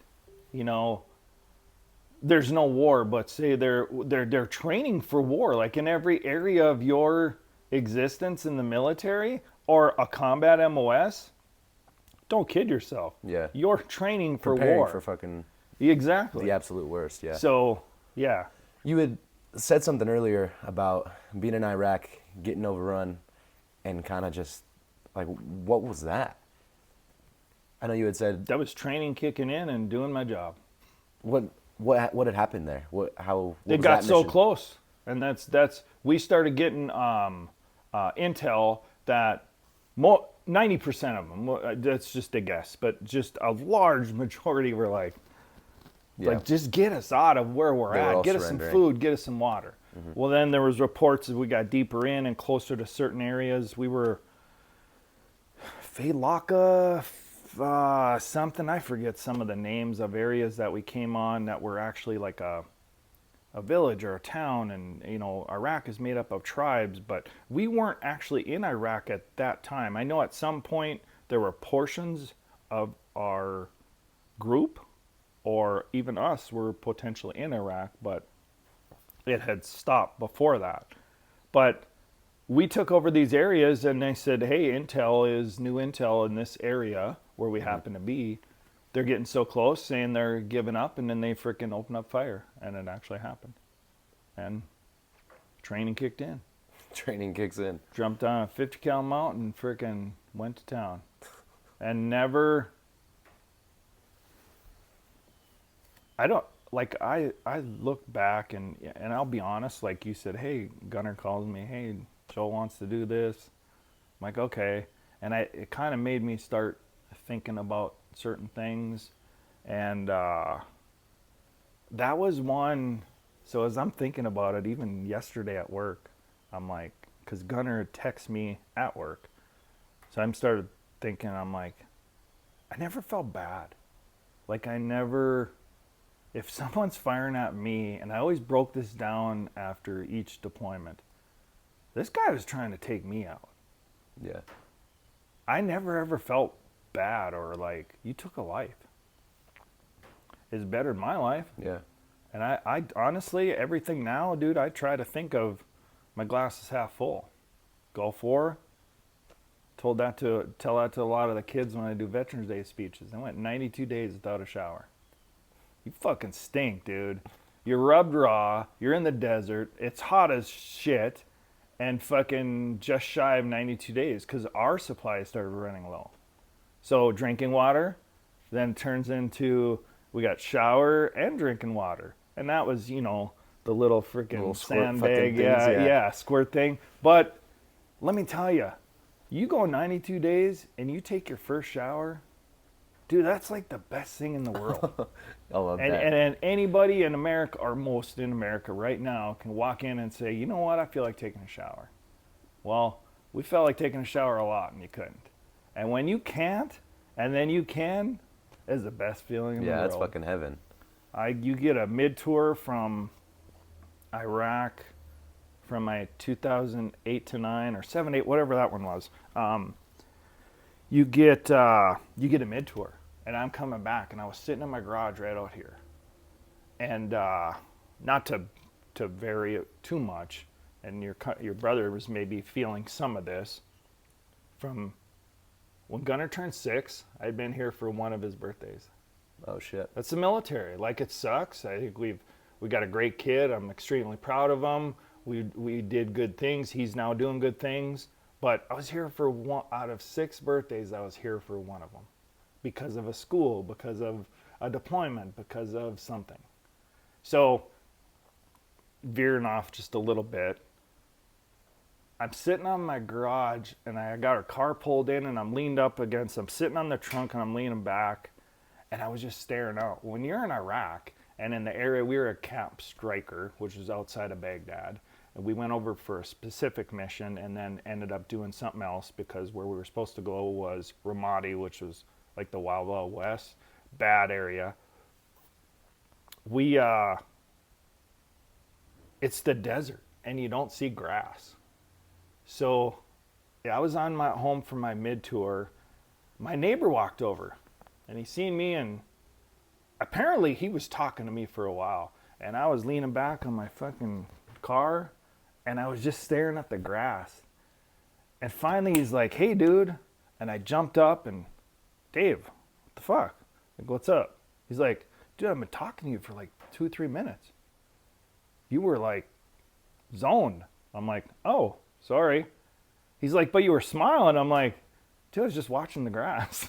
I'm like, the grass was like the coolest thing. And apparently I was like this freaking zoned out and locked in on, I wasn't getting shot at. There was no attacks. There was no alarms going off. There was no I had green grass in front of me. It was like quiet. It was like the best thing in the world. Yeah, it's fucking heaven in comparison. Exactly. So I lost throughout my career 7 dudes. That's why I have the memorial tattoo for the fallen memorial on my right leg, in combat throughout time. In 2019, 2020, I officially lost more friends to suicide back here than I did in combat. Oh. And a death is a death, right? But I think when you're in the military, I think it's different. I don't want to use the word accepted that he lost his life in combat. Mm-hmm. But I talked to Mark McCown, one of the badass SF dudes, that if I go, I want to go in combat. I don't want it to be something freaking, I want to be doing something badass. It's that mentality, I think. Now, that's probably not for everybody, but you look back and it's like, okay, we're going in for the Gulf War. Shit can happen, and it can happen to me. So it's kind of acceptable. It's probably not the best word, but it's the best word I can come up with. But then you come back here and it's like, I officially in 2019 or 2020 lost more friends to suicide back here than I did in combat. And that's just, it sucks. Yeah. So I just feel every day, and every once in a while another one happens, and then 6 months goes by and another one happens. I'm just like, dude, my glass has got to remain half full. And 100%. I'm going to really, like, if it wouldn't have been for Gunner, I probably wouldn't be here. Because I've been close. And it's been stuff that, all my stuff kind of like came at once. And a lot of it wasn't until I retired. And I learned this. So it took me 5 counselors to find somebody that was decent. And it was actually somebody that served and kind of understood the military. I'm going to this guy because he's got a master's degree, and this fucking douchebag's asking me the dumbest fucking questions and the dumbest shit and doesn't have a fucking clue. And the one is, well, just don't do that. And I'm like, I'm leaving now. Go ahead, sorry. Because I don't want to do something stupid. So I'm just going to leave now, and I won't be seeing you again. So it wasn't until my 5th one that I finally, like, got somebody that understood. You could relate to and stuff. You could relate to. Mm-hmm. But you're talking, like, this was years after. Years after. But there were times, I mean, I don't want to, he's probably going to hear this, and I don't necessarily want him to know, but he's probably saved my life. If it wasn't for Gunner and knowing I couldn't do that to him, and knowing friends that I had kids, you know, around his age, I probably wouldn't be here. Yeah, you become a lot less selfish in that It's aspect. hard, like, and each one I'd have to go through, I'm like, dude, you had a family. You had a son, you had a daughter, you had a mom and dad. You weren't married, but you still had mom and dad, or he's divorced or whatever. Yeah, you're somebody to someone. You're still somebody to someone, exactly. So it is what it is, but I I was like number 1 on the list to go, or up there to go for the Sergeant Major's Academy. And the Sergeant Major is the highest you can get. So I'd been a first sergeant, and then I retired as a master sergeant. Same rank, both E8, but just different roles. And then the next one would be the Sergeant Major. You know, the only thing higher is the Sergeant Major of the Army. And I wanted that. You know, that was a goal when I decided, okay, this is going to be my career. Of course, that's my goal, right?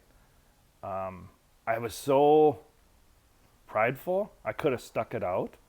I could have went to the doctor more when I was serving, but I so had that young, I'll call it Marine mentality, to where somebody came into my line, if I was a grader for a PT test and they came up to the minimum, I'd overhear soldiers talking after, because if somebody ever did that in my line, I would fucking chew their ass, smoke the shit out of them before they even took a PT test. Don't ever ask me the minimum. Why do you want to know the minimum? What's the maximum? How do I max this? What's the best I can do on this? And what's the record? That's been my whole mentality. Yeah. Did I ever break a record? I had a couple records at one time that were short-lived, but I always wanted that. I love that competition. I love that, oh, you're faster than me, you're better than me. We're going to change that. And I pushed and I pushed and I pushed. And you don't want to be a pussy that goes to sick call. You don't want to be a bitch that goes to frickin', oh, my back hurts, whatever. Well, I retired and had 9 surgeries. By the time you had retired? But after I retired. Oh, after you and retired. I should have done some of them before. Damn. But I wasn't going to be the bitch. I wasn't going to be, well, now I look back and I'm like, you stupid motherfucker. What the hell? Like, should have went to the doctor, but. What are some of like the bigger ones that you've had? Because my back is about half fused. Yeah. That's what I was And gonna my say. right wrist is fully fused. And then like scars from other stuff all over. My right wrist, that's been 6 surgeries alone. Oh, fuck. But yeah, it's fully fused. It'll never bend. Titanium from here to here. And then in my back. It doesn't bend at all? Nothing? No, that's it right there. It'll never nuts. bend. Yeah, that's it. Oh, fuck. Yeah, titanium plate from here that goes up to here. I think this one's like 24, 32, something like that, screws. Damn. And then my back's got just a shitload, and there's probably... Yeah. From when I first met you, I remember always Titanium. seeing you around, always like in walkers and Right. everything too as well. So Right. you're looking fucking great, man. My back was really bad. Came home from work one day, and like I turned just right to grab something from my passenger seat. Mm-hmm. And I guess you become stubborn, you become whatever. And I was stuck in my car and I couldn't get out. And I was trying to lift my leg with like my strength, but my back hurt so bad it was fighting back that it wouldn't let it. Then I was lifting it and I was forcing it, and I couldn't. Neighbors drove up. Don, you okay? It's like summer and I'm sitting in a car with the door kicked open. You okay? Yeah, I'm good. I don't want somebody fucking helping me. Blah, I'm blah, not a blah. pussy again, I'll sit yeah. here for hours if I have to. And I'm get psyched up again, try it again. And I'm like, it was that bad. I just couldn't do it. And they're like, Don, what's like, finally went into the house, came back out. I'm like going through my motions and they're like, dude, what's going on? And I'm like, yeah, I think I need some help. And then they had to literally almost carry me up to the house. And I'm like, yeah, I got to get this checked out. Yeah. So I never wanted to go out on, they call it like a permanent profile. You can get a permanent profile, and like I'm excused from doing the run and I do a walk. Mm-hmm. Well, I had good leaders, I had shitty leaders, and I always remember the good ones. And I remember the bad ones too, so I didn't want to ever become that. But the good ones always stuck out in my mind, and I'm like, how do I tell my soldier, my Marine, whoever, it would have been a soldier at the end of my career, how do I tell them to frickin', what's the max? What's the best I can do? How do I get better? How do I do that if I'm then, oh, what was your 2-mile run time, first arm Ponzer? Well, I got a permanent profile. I freaking do the walk. Yeah. And I look back sometimes and I'm like, well, that was stupid. it happens. Shit happens, right? I just never wanted to go out like that. So I think I stood a very good chance of picking up Sergeant Major, but I didn't. I chose to retire, get out, and move on. So What was the main injury with your back? So the 8 to 9 at different times, 3 major ones, it was probably an accumulation of, and then one very close. So all of those combined, we're doing convoy security, and we had MSR routes, they called them, and like a military supply route, I think, but we had routes. And it's, okay, I was on this road yesterday. There was a piece of trash there, and fucking Iraq's a dumping grounds. It's just a fucking shithole. It truly is. And it's like, there's trash there, but now there's a mound of dirt there. And that's a potential IED. Yeah. Improvised explosive device.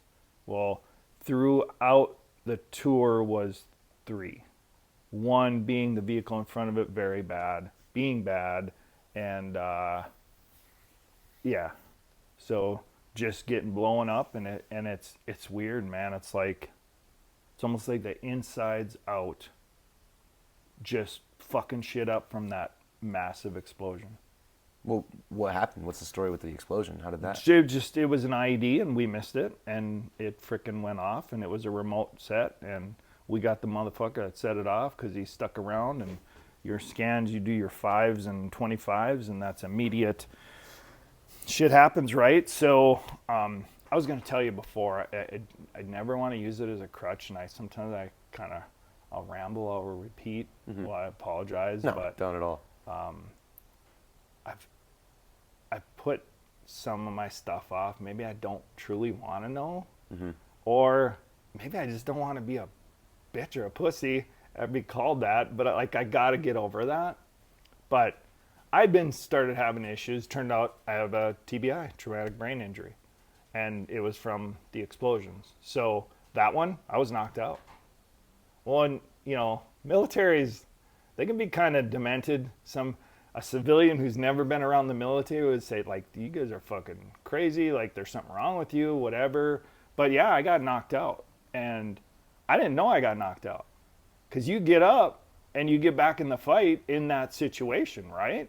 Or I guess you could lay down and die. Yeah. But that's not how it works if you're trained right. So apparently that one I got knocked out. You're trained to do your 5s and 25s. So you're still in your up armored vehicle, and you immediately look out the window. So I was the senior person in that convoy. You look out the window, you frickin' see this. And then you scan up, and you scan in your vicinity. So I'm not going to be able to see over there. So I'm doing 12 to 6. I can see this way, and I can see this way. Well, now you're in an up-armored vehicle, so I can see 3 to 6, 2 to 4, because now you got them big, thick-ass windows, and depending on the opening, depending on what kind of vehicle you're in. And, yeah, we seen the dude and fucking eventually got him once everything kind of...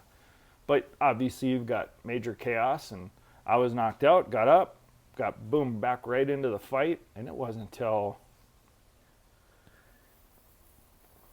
we were sitting back in the FOB, the forward operating base, and we're sitting in our tent, which we didn't have the cool buildings, we were in tents. And they're like, dude, did you know you were knocked out? And they're like, shut up. And, we're just bullshitting and freaking laughing. And like, oh, fucking Ponzer was knocked the fuck out and blah, blah, blah. And then they're like, well, yeah, but so is so-and-so who was up on the gun turret. And he, and like, oh, I didn't realize I was. That's crazy. Yeah.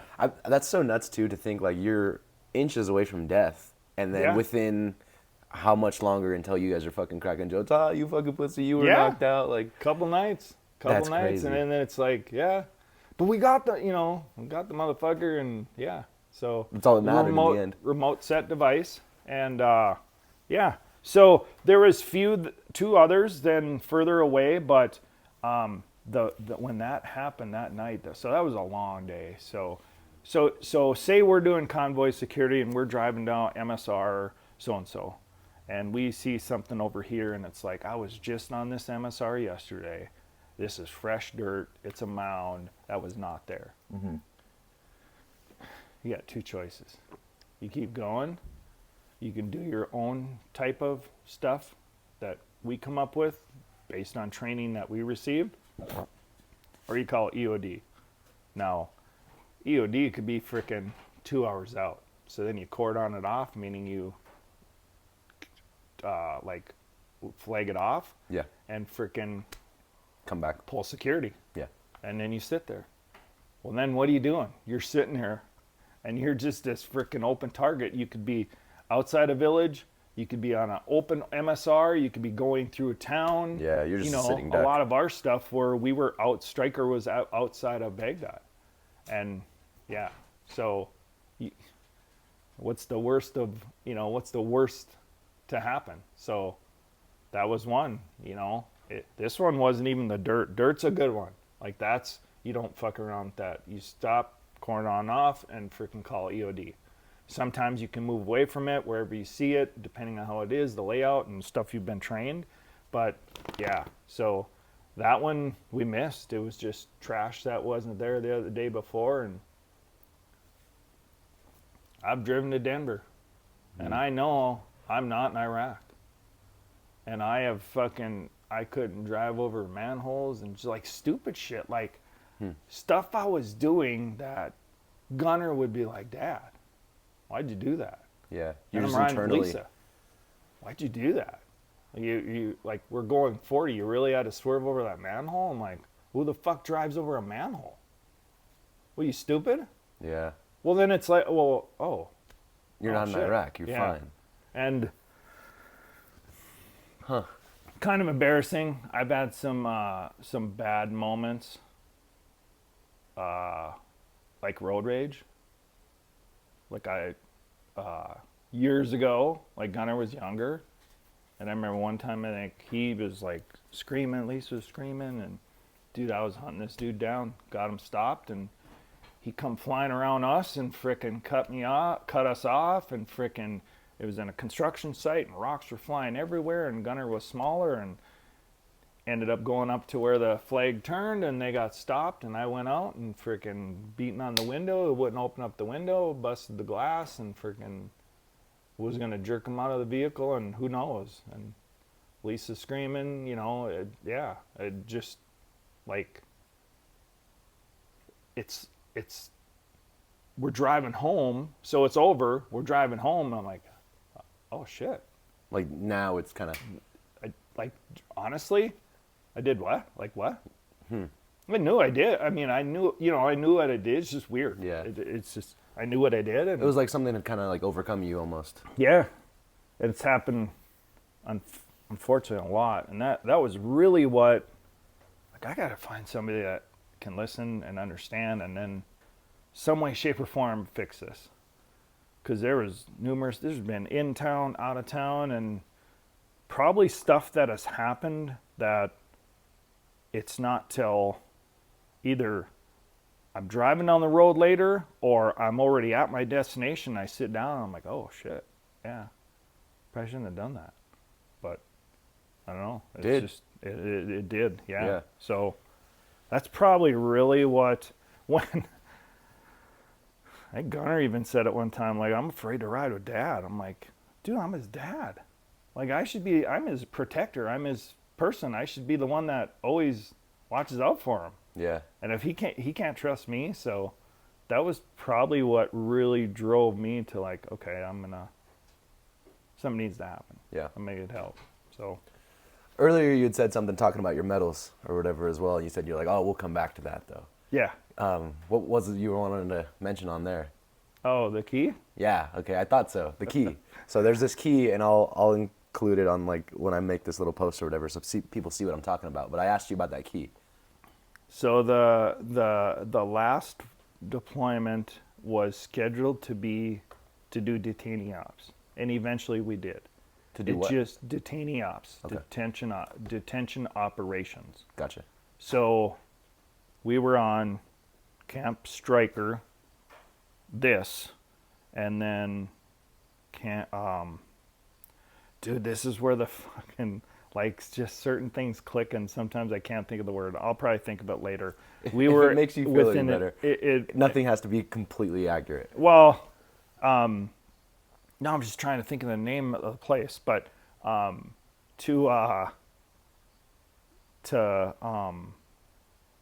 do detainee ops. Well, we were supposed to go to Ramadi. And Ramadi at one time was the Wild Wild West. It was the Marines had it, and it was a fucking, like, it was the Wild Wild West. It was firefights, like, how many a day, and just, it was brutal. So they were building a detention facility. So the U.S. as a whole is trying to get Iraqis, and the ones that aren't bad, which you could line up 100 and say, Which one isn't? which one isn't? Yeah. Which 30 aren't, you know? Long story short, for them to build these, there was like sand, water, something, and they built these blocks. And they came up with this, one, teach them a trade, two, then build this detention facility to where, and then eventually buildings for them to kind of start rebuilding Iraq. 8 to 9 was more they coin operations, counterintelligent operations. So 3 to 4, 3 to 6, it's fucking kick in a door. Who the fuck's here? To get them somewhat either, Detained or- facial, something, find out he's a good guy, bad guy. 8 to 9 was more counterinsurgency. We're going to go into a village. We're going to talk to, because everything was broken up in tribes, and then every tribe had a chief, and then, he had his, like, kind of his little group, shit like that. So it was to learn about them and then get them onto our side and say, where's the bad guys? Because not everybody in Iraq is bad, man. You just want a decent life. And that's the truth. But there's a lot of bad ones. And then there's a lot of good guys that were forced to do bad shit. So we're at this Camp Stryker, and we're supposed to be going to, like, we made 3 trips. Come on, Sarge. Come on. We were supposed to fall into a prison there and do detainee ops. And this is now, all these guys up until 2008 had been snatched up. And a majority of them were bad. So we're supposed to then, eventually they start going to court. And then based on what had happened, this is good, or, hey, he was just in the wrong place, the wrong time, and snatch him up. So we're doing that. And we're freaking, I totally forgot where I was going. What was it? We were talking about the key. Oh, so we go to, we're doing convoy security, VIP escorts, we're doing all this, and we did that for months. Well, you're going to Cropper. Camp Cropper. Camp Stryker's the bigger one. Camp Cropper was where the detention facility was outside of Baghdad. They're like, that's what you're going to do now. So now I'm in charge of Compound 2, detainee ops. I have, up to the most I ever had was 14 soldiers, and most I ever had was 1,200 detainees. Oh, shit. 14 soldiers. Alpha, Bravo, Charlie, Delta. Sunnis can't be with Shias. Shias can't be with Sunnis. Sunni and Shias can't be with frickin' Takfiri. Like, just... And these are all what? They're all Iraqis, but they're Sunni Iraqis. Then there's Shia Iraqis. Then there's Takfiri. And then there's a whole nother freaking group. Yeah. And you can't put Sunnis or Shias. They might get along, but a Takfiri, a Sunni with a Takfiri, dude, you put him in there, Kill each other. 5 minutes, he's going to be dead. Yeah. 100%, he's going to be dead. So we're doing these detainee ops. Well, keep in mind, Saddam had already been caught. By this time? So I have Compound 2. There's Compound 1, Compound 3, 4, and 7. 7 was the very high value, whole different setup, whole different security, whole different process, how you can handle them, and, there's the thing called the Geneva Convention. You got to follow certain rules of law for war. Mm-hmm. And Saddam was in Camp 7. Oh shit. Okay. So throughout time, when we started taking it over, people are like, hey, this is the actual cell Saddam was in. Well, every cell has 2 keys. So I had a really good friend that was in compound 7. 7. Well, Saddam was, like, he's gone, right? Yeah. We didn't release him. I'm not saying that. But he was in a specific cell. They knew the cell, blah, blah, blah. Well, he stole that key, and he freaking gave it to me. And I'm like, dude, this is so cool.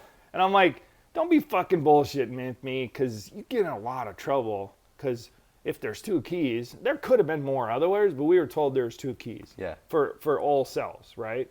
And he took that one, and he's like, Ponzer, sorry. At that time, it's Sergeant First Class Ponzer. He's like, man, I want you to have this. I'm like, really? And then he's like, oh, by the way, this is the key that freaking opened up the cell to release Saddam to the Iraqis. Oh shit. And then the Iraqis took him over. Yeah. And then that's when they killed him.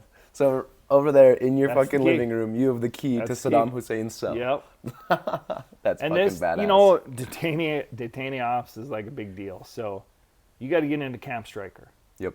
Then you got to get into Camp Cropper. Then you got to get into the detention facility that enters into Compound 1, Compound 2, 3, 4, and 7. Like, we're talking secure shit here, right? Yeah. And it's like a big deal. So your ID card, I think it, what did we have? 3? To get into 3 different each identifications? levels. And you're talking, you got to have a minimum of a TS clearance to get into them. And you're checked, you're rechecked, and frickin' every day you go in, every day you go out. Well, I was in charge of that compound, so I was always in and out because I was checking on my day shift and my night shift and just make sure everything was good. And I'm telling you, you had dudes that were in there that were in the wrong place at the wrong time and probably wouldn't harm a frickin' hair on your head. And you had dudes in there that would frickin', that one dude was in, I don't want to waste like your battery, but it was such a, they tried to set it up as tribes as it would be in Iraq. So they actually made dudes chief of a compound. Mm-hmm. And then he could build his little panel of people and so on. So then they had like Alpha Zone had a issue, and they would, okay, Chief Ponzer, everybody was Chief, but they didn't know my name because we went in sterile. Mm-hmm. Like, you didn't wear patches, you didn't have names, and you're always supposed to come up with a cover story. Like, I was from frickin' the shittiest place in Chicago, and That was your cover I had story? a black wife with like 8 kids. Why is that? Why did you need that cover story behind it, Just though? so that them fuckers are some of the biggest pieces of shit, Yeah. because they would kill any one of those guards if they had a chance in a heartbeat. Because it was Takfiri especially. Mm-hmm. This is the Quran. The Quran says, kill if you're against us. And if you have any other belief than me, I should fucking kill you. Yeah, that's nuts. It is. Now, that's not all Iraqis, but there were certain ones. Like, I worked there a month, and I'm like, the guy that we took it over from, that was in charge, he's like, I'm telling you, you're going to learn these people. Mm-hmm. And he said, you just got to watch. And he said, especially Takfiri, you're going to learn them. And they would. So this is now when we had females in military police. So we were combat support military police. We had females. Iraqis don't, like, females are down here. Yeah. That's why they wear the headdress. That's why they wear all that other shit. They're down there. And all I had to do, if I ever had a female in my group, I'd send them over. I could tell in a heartbeat. I could tell by the way they rolled their pants, the way they answered a question, or if you asked, there was like 3 specific questions you could ask somebody that was Takfiri, Mm-hmm. because you could not put them in with anyone else because they would kill them. It would probably happen in front of you. We had a dude He was mislabeled. Put him into the zone. So I was compound 2, Alpha Bravo, Charlie Delta. He went into Charlie, and I bet within 15 minutes, they're like, Chief, come, Chief. I go over there, this guy dead, you got to get him out of here. Like, what the fuck, dude? We just put this guy in here. We don't know what happened. He dead. Like, fuck, you don't. Yeah. And then there's cameras, and they know there's cameras, but there's also blind spots to cameras. And he was in a blind spot, and yeah, he was freaking within minutes. He was dead. Damn. Yeah. Just over what? Like, exactly. Just disagreements? Sunnis and Shias weren't so bad, but it's just like, here's a tribe of Sunnis. And this is, all of this is Iraq. Here's a tribe of Sunnis. Here's a tribe of Shias. Dude, if 9/11 happens, we go in, we attack, and, the weapons of mass destruction, all this other stuff. Mm-hmm. Them motherfuckers would be fighting whether we went in or not. They were fighting before. They're fighting during, and they're fighting right now. I guarantee it. It's just, that's what they know.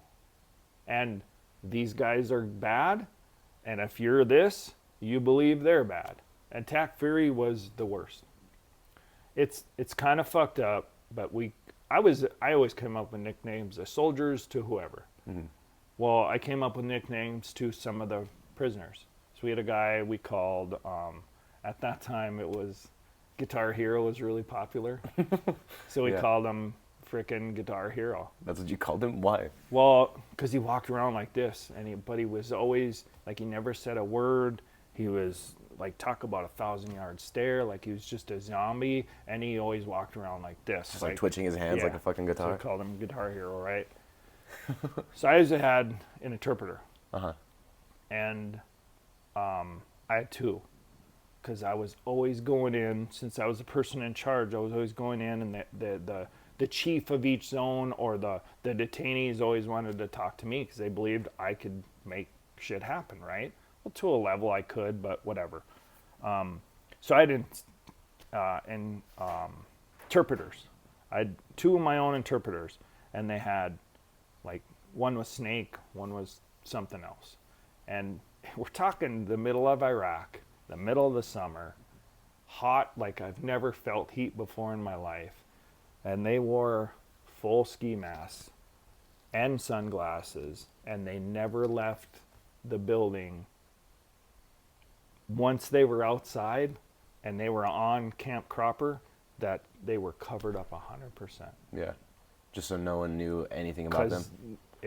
If they found out, they would be freaking, yeah, they'd be killed. Oh, fuck. And they'd be killed in a bad way. So, long story short, it's like a month of just constantly going up to this dude. I'm like, I got to know what's going on with him. What's going on? And a lot of Takfiri especially would go into villages or a tribe, whatever, and say, you're going to learn how to set IEDs with little training or none. You're going to go out and set these IEDs or we're going to kill your fucking family. Oh. So that's the whole... It's a bad dude, right? He's setting IEDs that can potentially kill me and honestly almost did, but he's being forced to. Yeah, he doesn't want to be doing this. He does not want to be doing this. Yeah. Well, we learned that, and then it's like a week later, interpreter, like, and these guys, like the chief and like so many people in this in a zone, they watch what the others are doing, and if they're talking to us, we'll notice the next day they'll beat the shit out of them that night. You don't talk to them, we talk to them. Like, fuck, dude. And you say like your Quran's peaceful, like it's not. Yeah. So I finally get it out of him. Long story short, after a while, Takfiri forced him to set IEDs. He sets some, and then he's like, I'm not doing this anymore. A 9-month-old baby, they had a grenade with a wire to it. In front of him, they cut open his 9-month-old baby, put a grenade inside of it, which it's dead by now. Yeah, but now it's just for visuals. In front of him, too. Yeah, duct taped him shut, and forced him to pull the wire. Oh, fuck. Yeah. That's Takfiri. And then I'm like, I'm a complete fucking asshole because I call this guy our hero because he walks around like a zombie Yeah. and doing this. Yeah, in comparison. Yeah. Fuck, So, shitty. One guy came in, and we got just random people, and certain groups would bring these people in. Sometimes CIA, sometimes Special Forces, sometimes whatever. Well, get this dude that's just recently been out of the hospital, and he's all bandaged up, but he literally has just 2 nubs. So this arm here, his face is still like just shrapnel freaking, he is fucked up. Yeah. But he's clear enough. Well, he comes to the thing and I'm like, well, your name's Blue Wire. He's like, you Blue Wire? I'm like, well, you crossed the wrong fucking wire because, Chief, you no good. He's like, that's fucked up. Like the main guy is coming up to me and he's like, Chief, that's fucked up. You mean. I'm like, well, what up? Red wire? What's better? So, yeah. Oh, fuck. How's, in seeing all of this, like you said, like, how's your views of humanity changed? You've got to look at people different. I look at, in so many, I look at people good and bad. But in so many ways, it's like there's like something bad you'd see and I'm like, it's whatever. Like some dude's driving down 100 miles an hour down the road on a motorcycle and he's freaking in and out of traffic and whatever. Yeah. Whatever. He crashes. Like whatever. It's a human life. And it's sometimes I almost feel like bad, but Just I'm like, desensitized? you fucking, at least you're one less person you got to worry about. Like you could have potentially taken on a family. Like I find the bad, but then I try to find the good. Yeah, it's hard And to find good in some shit like that. But it's hard to find good in shit like that. But I feel like I lost a lot of feelings. Like being truthful, like I lost a lot of feelings. Like I hear so many people back here talk, and I want you to have free speech. I'll say it, like, dude, I was a huge Charlie Kirk fan. I watched probably 80% of his debates that he's ever had. I was a fan. He's a Christian dude. But he always wanted to, because like I said, I'm a people person like you. I want to hear your side. Mm-hmm. You can think different from me. I don't care. Like that's what I fought for. Because if it had been different, we'd all be speaking German, Like, America is like one of the best places, but now I could have no mercy for somebody that's like, fuck America, fuck the flag. I take the flag so personal. I take all that shit so personal. I'm hardcore college football, high school football. I haven't watched an NFL game since Colin Kaepernick kneeled. Now, it's my opinion, right? Mm-hmm. You can do whatever you want to do. I've had this conversation with Gunnar. I'm not going to think any less from you, but I'm telling you right now, I will never watch another NFL football game unless I'm at somebody's house and they happen to be it on. Mm-hmm. But they knelt for the flag. And I'm like, that's like a personal attack. And then you hear all these different views, and there probably is a lot of different views. And honestly, some of them make sense. Did I break the NFL? Hell no. Yeah. Nobody even knows, right? They don't know until they come to this house and said, hey, the game's on. I'm like, oh, it's Sunday? Yeah, I don't watch NFL. Yeah. I don't, and I won't. But it just means so much to me, to the flag, like so many different things, and where we live, and yes, some people have it harder than others. Mm-hmm. I'm telling you right now, dude, I grew up, I got my ass beat, I got the shit kicked out of me. I had, if I wanted to do a sport, I bought the cleats, I bought the shoes, I bought whatever. It is what it is, right? And I turned out okay. I busted my ass. I wasn't given nothing. If I bought a car, I paid for it. Like, I didn't get help. poor me, whatever, or I'm going to bust my ass, I'm going to do what I need to do and frickin' make a living. Well, people don't realize how good they got it here. In the Philippines, they called it Shit River, and it's the Philippines. It was where all the shit went. Marines would frickin' throw pesos into Shit River and watch kids go frickin' get it. Oh. That's a third world country. Philippines and Thailand, you go to Thailand, I don't know about right now, but when we were there, you could buy a virgin. And I guarantee she wasn't going to be over 12 or 13 years old. I would personally never do that.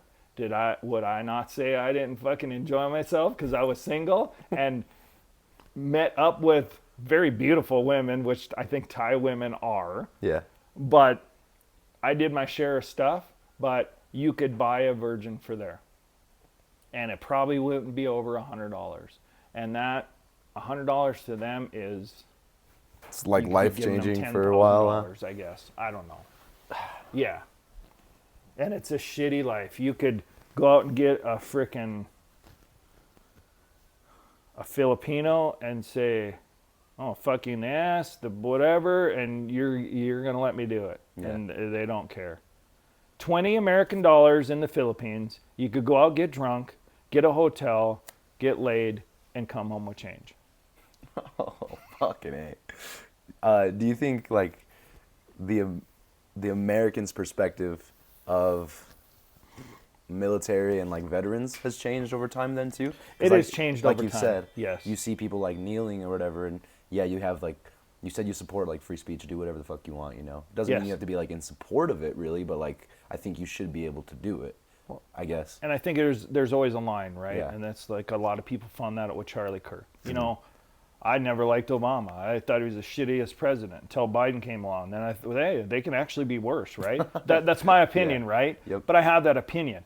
Did I ever at once in my career say, and I served under a lot of them in 28 years, did I ever say when Obama was the president, he's not my president? Yeah. No, he was. He was my president. Whether I could say conspiracy theory, like he bought votes or a bunch of dead people vote, you can say all Doesn't that all matter. you want. He's still my president. Yep. Then Biden, he was still my president. Do I ever wish that any one of them been shot? Absolutely not. No. This is America. Yeah. Whether That's I thought like he being, got it. That's like being on a fucking boat and you hate the captain. You hope he crashes the ship. Like, That's exactly why it. the fuck would I want that? No. I would never wish that. And I don't understand. I was a huge Charlie Kirk fan. The guy freaking always, what's your side? Yeah. Now here's my side. I'm going to try and convince you. He was super smart. He was intelligent. He knew exactly what he was talking about. He had so many open views, and he never once ever said, well, yours is totally wrong, or you're a piece of shit for thinking that way. I don't think he ever did that. And if there was like a, hey, your opinion or whatever is wrong, it was because, hey, Because of this is what I believe. Yeah. That's America. Yeah. And the until ability you to go do to that. Philippines, Thailand, fight in combat, and or see people in Iraq and Afghanistan and see how they fucking live, Yeah. dude, you will never remotely understand how good you got it. Do you feel like nowadays, like, do you think you get support from the public as a veteran? Yes. So yeah, and I go off and No, then I go forget ahead. where I'm on.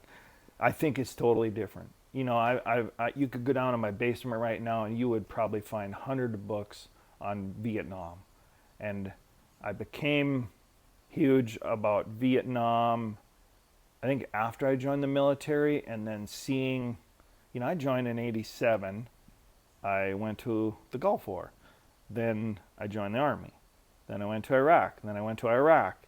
And then I went to, you know, back in the Marine Corps. Then went, I won't call it a deployment, but like to all them different countries. And then came back. Vietnam veterans got shit on. I don't fully understand, you know, a lot about the Korean War. But Vietnam veterans got shit on, man. Yeah. It was horrible. Because that was just a big, like, anti-war movement at the time, though. It was a huge anti-war movement. But, man, them guys, some forced. Like, you know, my back's fucked up. I've had 14 surgeries total. I signed that contract every time. I was the one. Nobody forced me at gunpoint or I got your kid. Something's gonna happen if you don't sign this contract to enlist. That was my choice. Mm-hmm. I complain and I look back sometimes now. I'm like, dude, Gunner's 6 and I was here for one of his birthdays. That was still my choice. It was the choice that worked out best for me at the time, and I thought I was doing the right thing, and I've never regretted any of it. With the surgeries, with everything, I've never regretted any of it. So I come back from the Gulf War, and like my whole town, it's a small town, right? Yeah. Maybe it's different, but the marching band is out there, and like I didn't want any of that. I didn't know. Like mom, you know, they brought me into town and frickin' like, hey, this is happening. No, I just go into town and it's like there's the marching band and there's like this. Yeah. Thank you.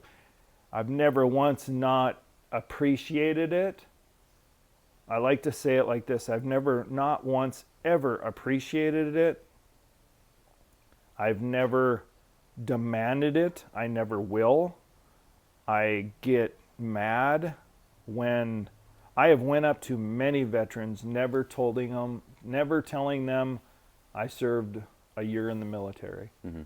And I just thank them for their service and I listen to their story.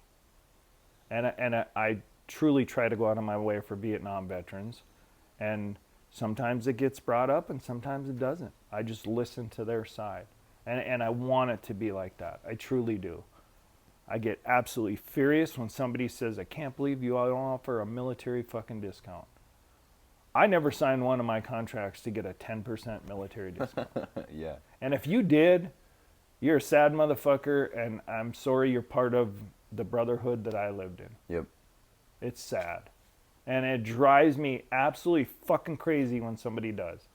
To the point where there's been situations where I'm like, I should just shut up and walk away, and then there's sometimes I just can't, and I freaking end up saying something. Yeah, you gotta let your fucking opinions fly there. Huh? Yeah, it was just hard. But I truly think it's changed to the point where I have, throughout my career, have only had a couple really bad experiences. And I've welcomed... I didn't know at the time they were happening because they're just... You're talking about like in combat or like out No, outside of combat. Gotcha. And back here. Yep. After combat. Yep. And I've like that really stick out, and then I feel like I've absolutely demolished them, but not in a bad way. Because I've not been everywhere. I've been a lot of places, but there's other people that have done way more badass shit than me. I'm not that guy, right?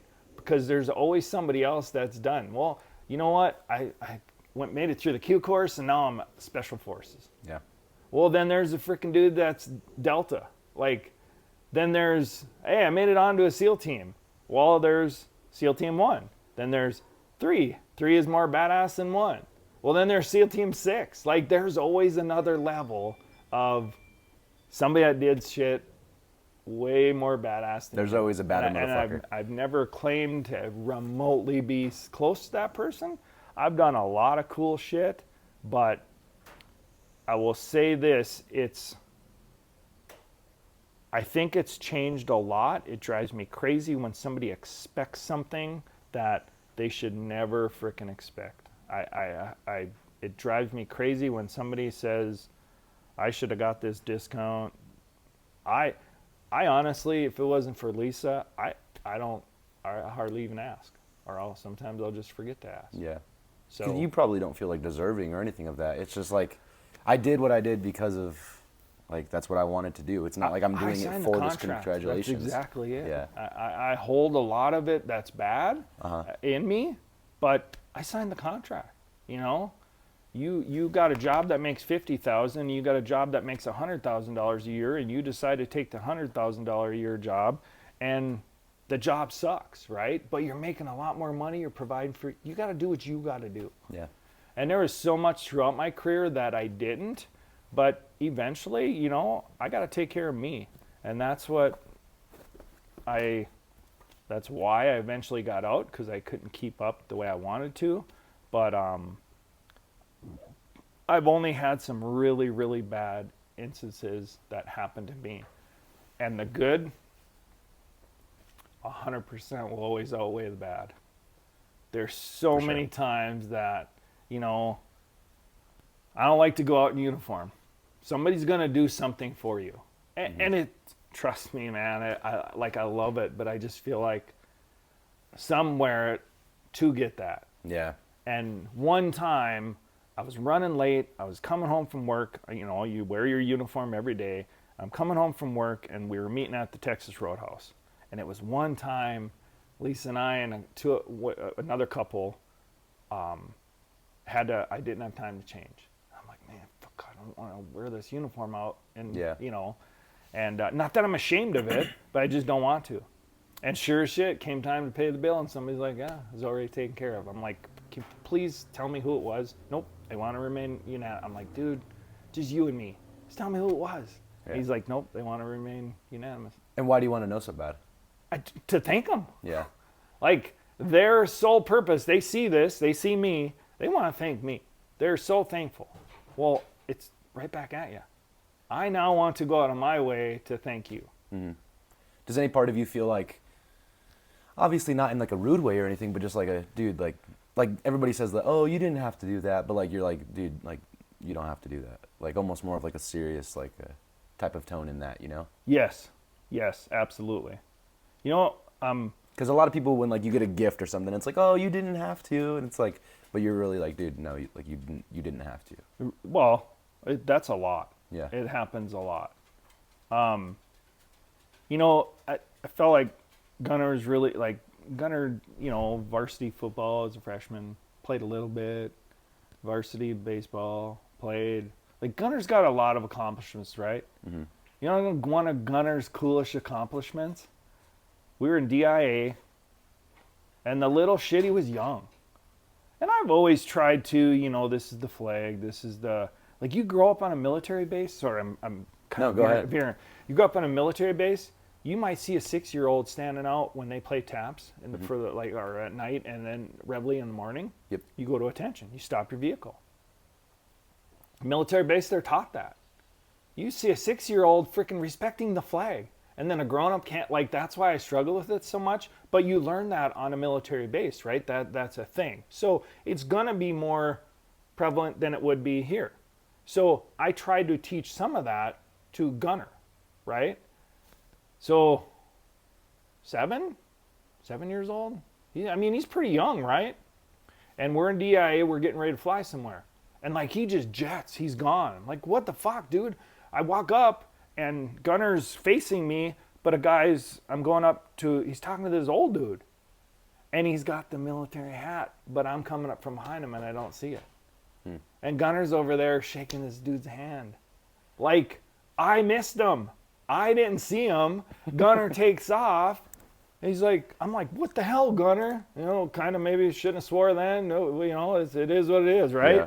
I'm like, what the fuck, Gunner? What are you doing? And then I get around to the guy. And he's like, this young man is shaking my hand and thanking me for my service. And I'm just like, oh, dude. And then we're walking back, and I'm like, I ain't gonna lie, dude. I'm fighting back a tear because I'm like, I am so proud of one of the coolest, all the stuff that he's accomplished. Like, I can think back to that time to where he just out of the blue, I did something right, we did something right, we taught him. Like, you thank a man.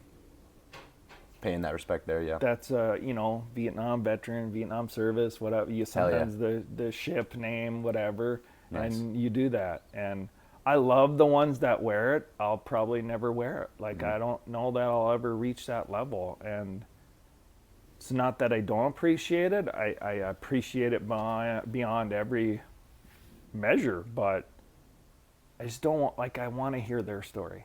I want to hear their thing. We are doing an event tomorrow for really good friends of ours. Their great-grandfather passed away maybe a month ago now, 104 years old, World War II veteran. Damn. I used to be Vietnam and World War II veterans. Years ago, I would go out of my way to just thank a World War II veteran because there's not many left anymore. Yeah. There really isn't. And I was in the, whatever it was called before, that gas station that's right up on the hill. And it was a Korean War vet. Mm-hmm. And he was in front of me, and he had a guy standing beside him. So I think it was his son, because he was older. And he was having trouble or something, and the son kind of looked at me, and I had glanced. I had seen his hat, and he was wanting to do it, the change thing himself. I kind of looked over, and you could always tell from the back of the hat. Sometimes they say something. Well, then I glanced around, and I seen that it was one of the military hats. And he thought I was like maybe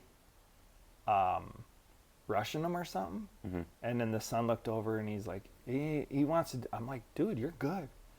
And he's like, I am like, oh, by the way, I want to thank you for. He's like, what do you want?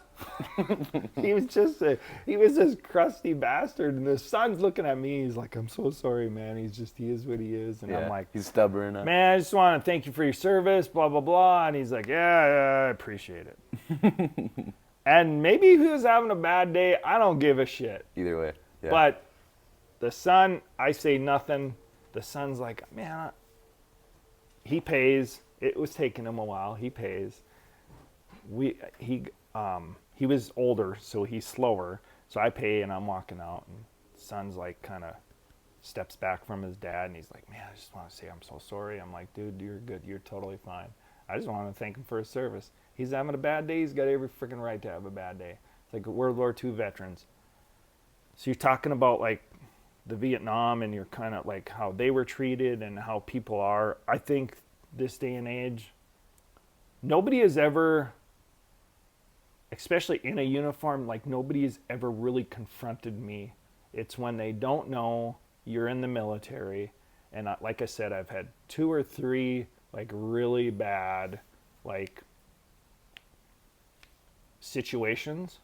Otherwise, the good outweighs the bad. Fuck yeah. 100%. That's awesome, man. It does. A couple more questions before we finish up here. It'd kick me in the ass if I didn't ask some of these. Just when it comes to, you're talking about like a lot of the bad outweighing, or the good outweighing the bad, but like you've had like bad situations. Like, what was like the nightmares and stuff that you were getting years and stuff later? If you don't want to relive any of it, we don't have to. But like, is there any specific things that were following you, or specific events that like you had seen years later that lived with you? There's been a couple very specific. I'm just going to tell you straight up. I'm not going to mention them. I think it's been a combined overall. But the really weird part is, out of the couple, I remember them in the nightmare, or it's the dream, whatever you want to call it. Right? It's obviously a nightmare because it doesn't end well. I remember them, but like the really bad one of Lisa telling me, dude, you're choking me. I was ready to, I don't even know what I was thinking about. I don't even know. It was a reaction. So it's weird how there's a couple that I've just not been able to drop or relive or forget, but some, yes, I started dreaming or having a nightmare about that, and I remember it. And then some of them, I was kicking and punching and fighting, and like they'll wake me up, or I'll get woken up, I'll wake myself up, and they're like, dude, what is going on? I'm like, I don't know. No clue. Like, I don't have a clue. Yeah. So there's a lot of the counseling, a lot of the stuff I've done, like I'm learning a lot, and I'm, the whole, like, I want to understand this. Like, how do I fix, and why can I not do certain things? But they're like, okay, you served 28 years in the military? You think you're just going to forget that? Yeah. In your, what's that, your subconscious, you had so much training to do shit to keep you alive, to keep people around you alive. That stuff will, it said they're like, that will probably Yeah, never that's cemented leave your in, brain. for sure. But then it's coming out in the way of, well, I don't want to go to here because it's super loud. I don't want to go into a room and sit here because I'm facing the, like, just like, and it's stupid shit, but it's not stupid shit. Because I'm going in thinking exactly, he's over here, she's over here, he's over here, there's so many people here, here's where I got to sit. Yep. Are you one of those guys that you gotta face the door every restaurant you're at? In a sense, yeah. Or depending on where it's at. Like I'm looking like, what's the exit? What's this? What's that? Smart. And I'm like, initially, and it takes, like there's actually a book out there, They Serve Too. It's true. Like the spouse. Like I left. I wasn't here for 1 out of 6 frickin' birthdays of Gunners. Lisa was there for every one. Like, that's a Doing it positive herself, thing, right? too. But she's doing it herself. She's taking care of trying to raise him, and, she's the one that comes up with the jar of 365 or 364 beans in a frickin' jar, and you take a bean out a day because then that's one day closer to dad getting home, Yeah. She's the one that's frickin' got to deal with him when he's young and, well, where's dad? Well, okay, we talked about this 2 days ago. Well, if he's 5, 6 years old, is he, oh yeah, dad's here. Well, yeah. So that whole They Serve Too, that's a huge thing, man. And like, I know a lot of people, like, I appreciate you saying thanks. Hey, walk over and give her thanks too. Because they sacrifice and are doing, but they're around the kid. They're getting to see it. Dude, they need a break too. They need a whatever Definitely. too. And so. Religious beliefs. Before, during, and after war. How's... Born and raised Catholic, never got nothing out of one Catholic service I ever went to. Like, never understood it. Yeah. What is it? I'm Christian. And go to a great church here in Greeley. I love the pastor before. Like, they actually preach to you and talk to you.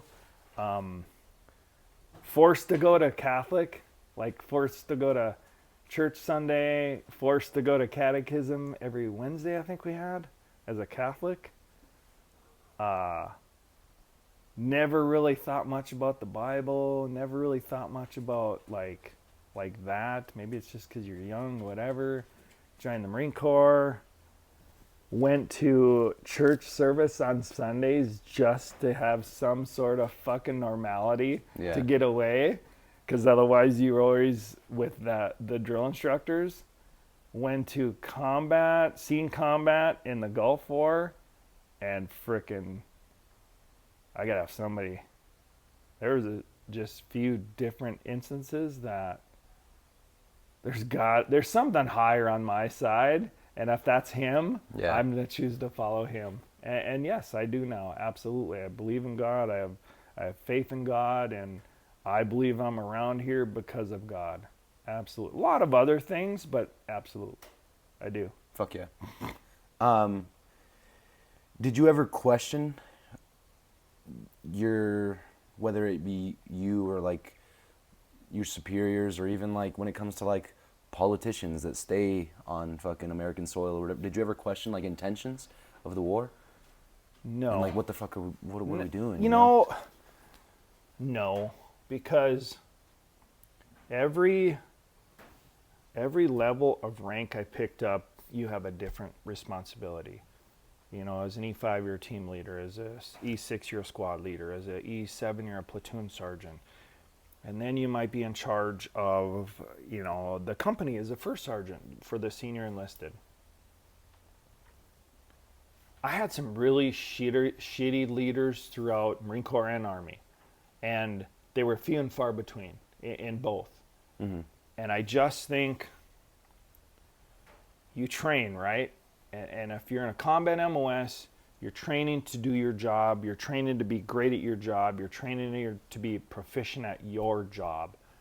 And if you focus on that, I don't know that I ever once said, well, this is fucked up. Bush, the conspiracy of, well, Bush, there was no weapons of mass destruction.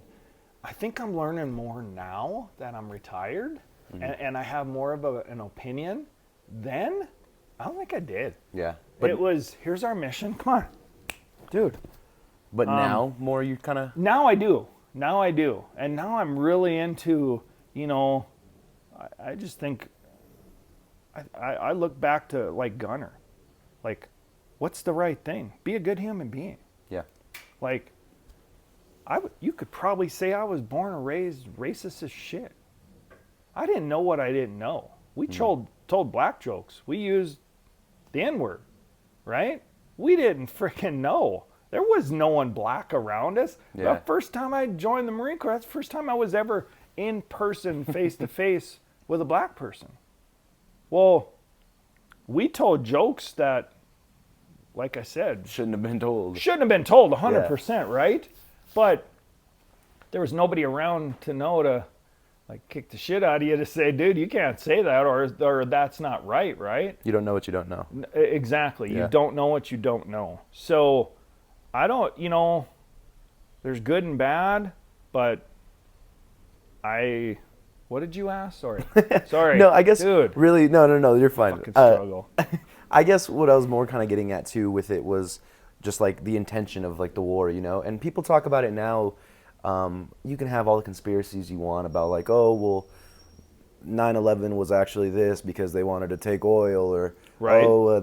The Iraq war was fucking pointless, the way we pulled out of Afghanistan, blah, blah, blah. You have all these things, and then it makes people question, like, well, what the fuck was I over there for then, if that's just how it was going to end? Or, okay, if this was just, like, all some type of psyop from Bush or whatever, and it's like, I get it when you're in it, you don't give a fuck about the grand scheme of things. It's, hey, this mission, it's survive, Right. But when it comes out now, like you said, and you look back on it, and does there any part of you ever think about, like, did we really need to be over there? Was what we were being fed, like, reality? Obviously, it's reality when you're there, but, like, when you look at it from above now.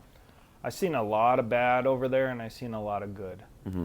And like, throughout, us talking, I told you, like, that dude was just in the wrong place at the wrong time. He got scooped up, and frickin' he was in the wrong place at the wrong time. Mm-hmm. There's bad dudes in Iraq. There's good people in Iraq. There truly is.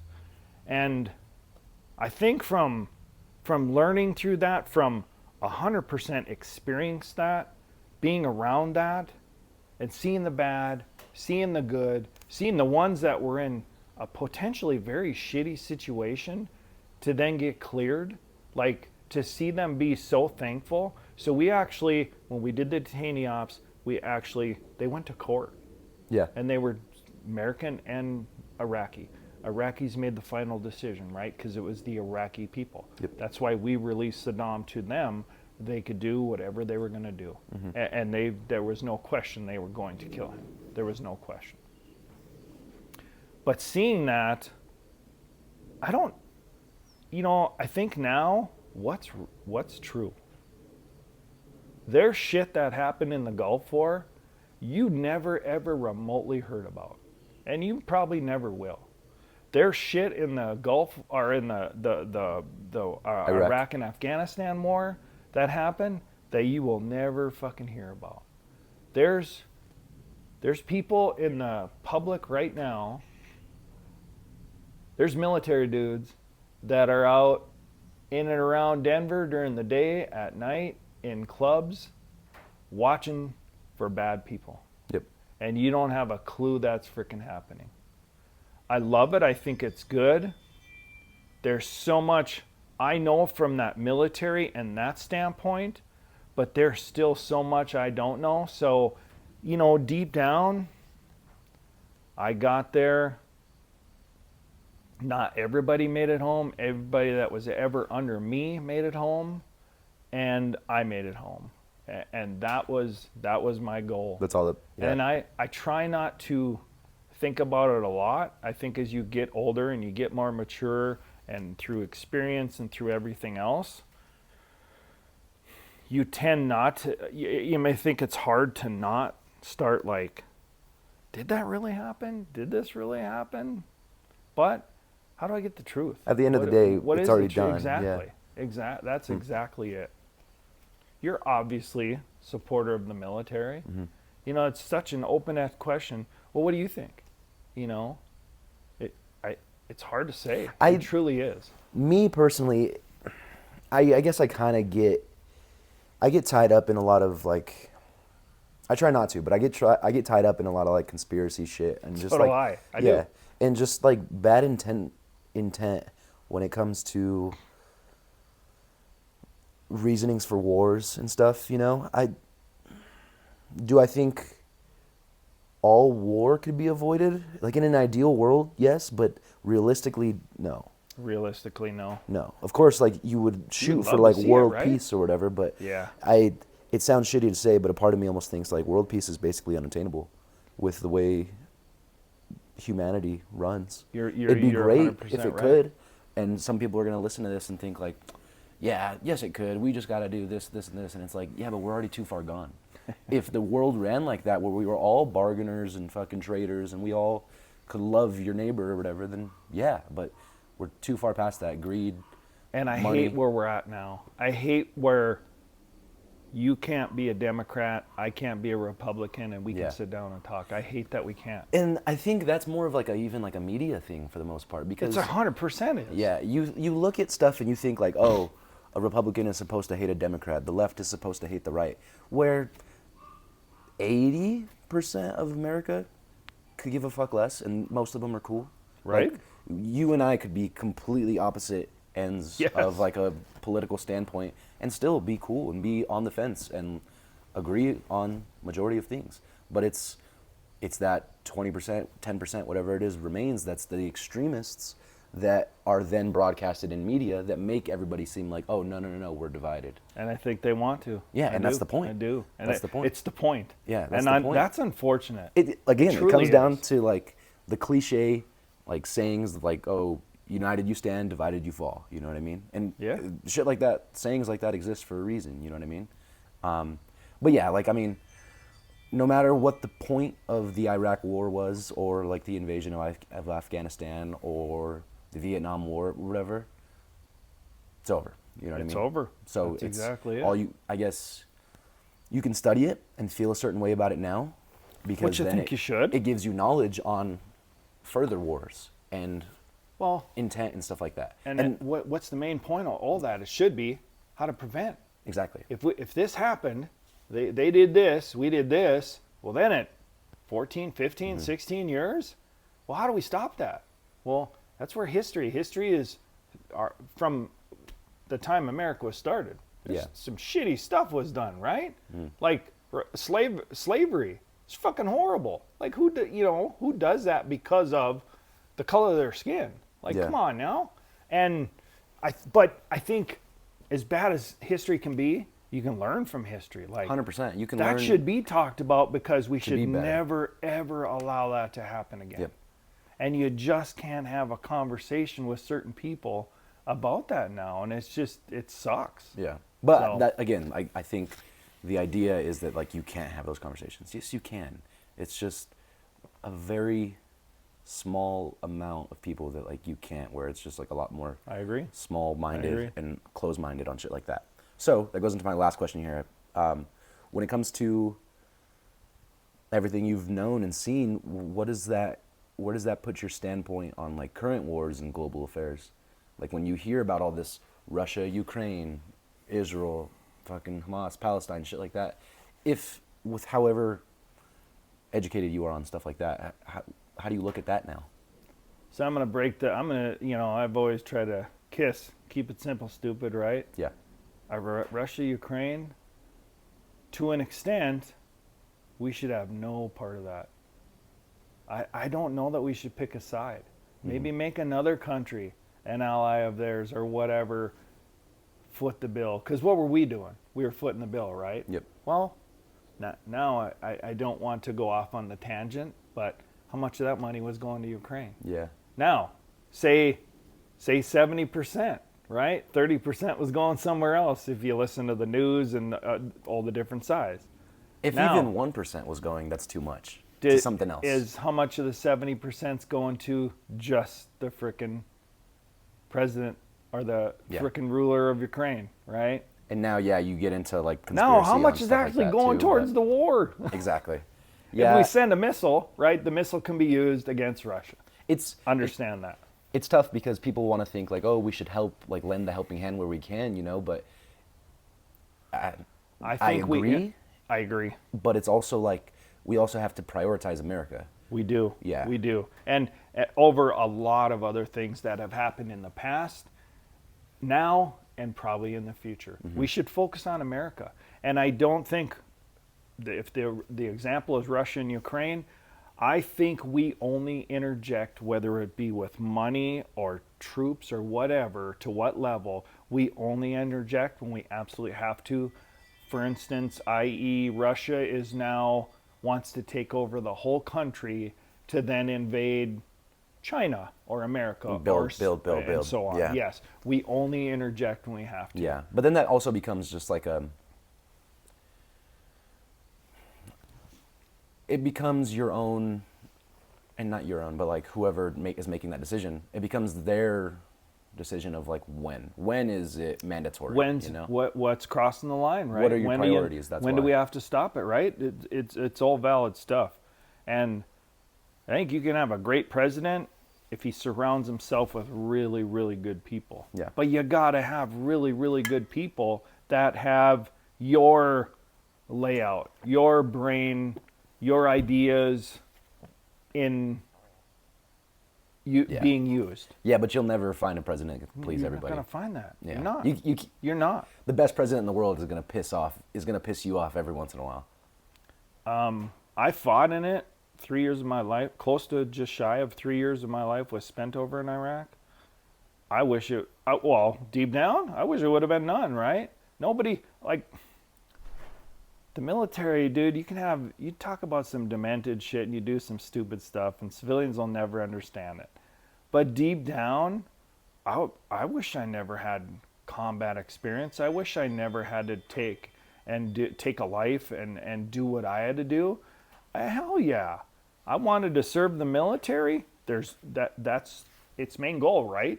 Is in case of war. Mm-hmm. But I don't think many of them want war. Well, that actually changes. So I could go into that real quick. We had guys that were doing so many deployments. I have friends of mine done 6, 7, but they were coming back here and they couldn't function. They couldn't figure out I'm back here now. Yeah. So they went on another one, and then they went on another one. And you can become a freaking a junkie. Reality. Yeah. Yeah. Because if you're struggling from the first, after 3, it ain't gonna be better after 4. Yeah. And that's where they think, Mark McCown, like, only a few know this. He called me he's gonna kill a freaking garage man because he wouldn't pick up his trash because of something.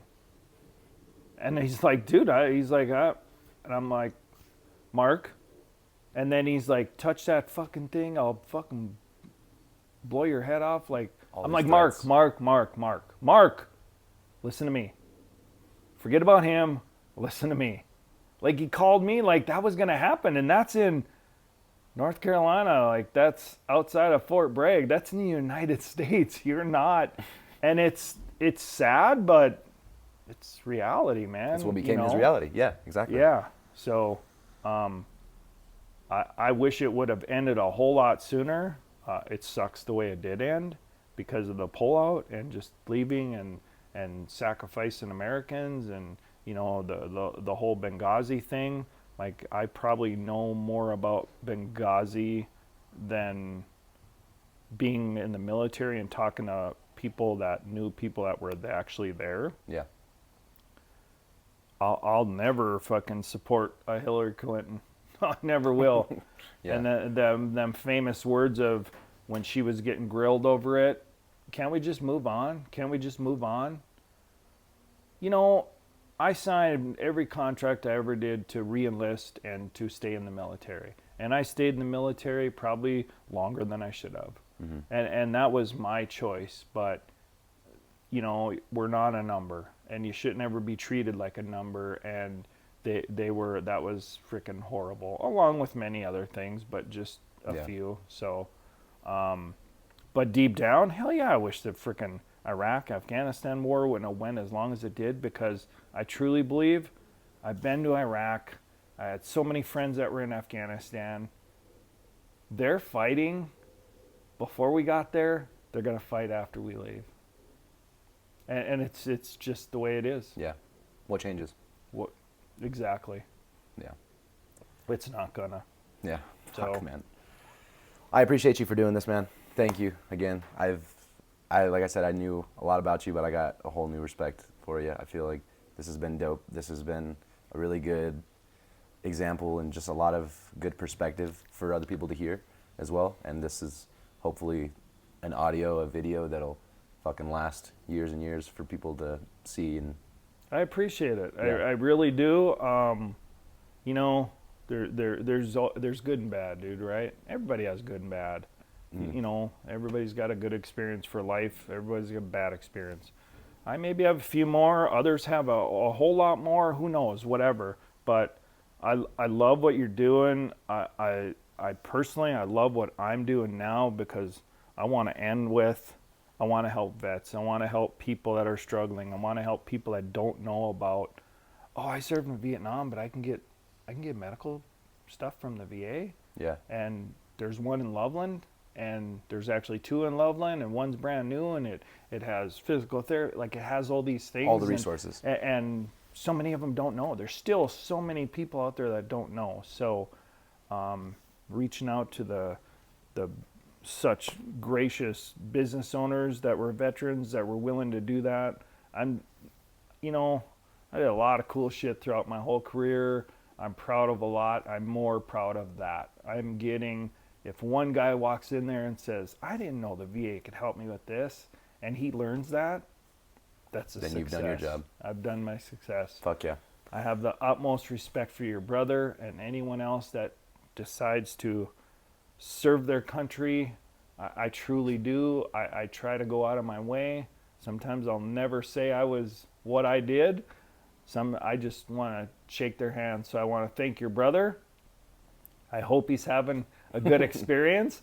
I know he's going to have shitty experiences, because I had them, and probably every other dude that served had them. But hopefully he sticks it out. You know, it could be a good career, and hopefully he never has to go to combat. And I truly, For sure. But my hat's off to him. Everyone that does, my hat's off to him, Hell because yeah.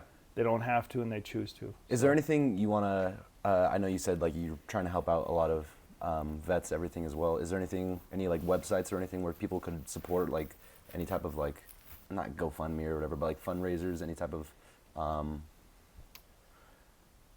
things like that people could support too? You know, our big thing is, that may be something I want to eventually start. And honestly, thank you for asking that. I don't know that I ever want to get into the financial part. Yeah. I think I would love to, and you know, I do good. I wish I had more, because then I could just like make this huge pot of money, and somebody comes to you and says, man, I happen to be a vet, and I just need my hot water heater fixed, or something like that. Yeah. There's programs out there. So I'm way more into resources.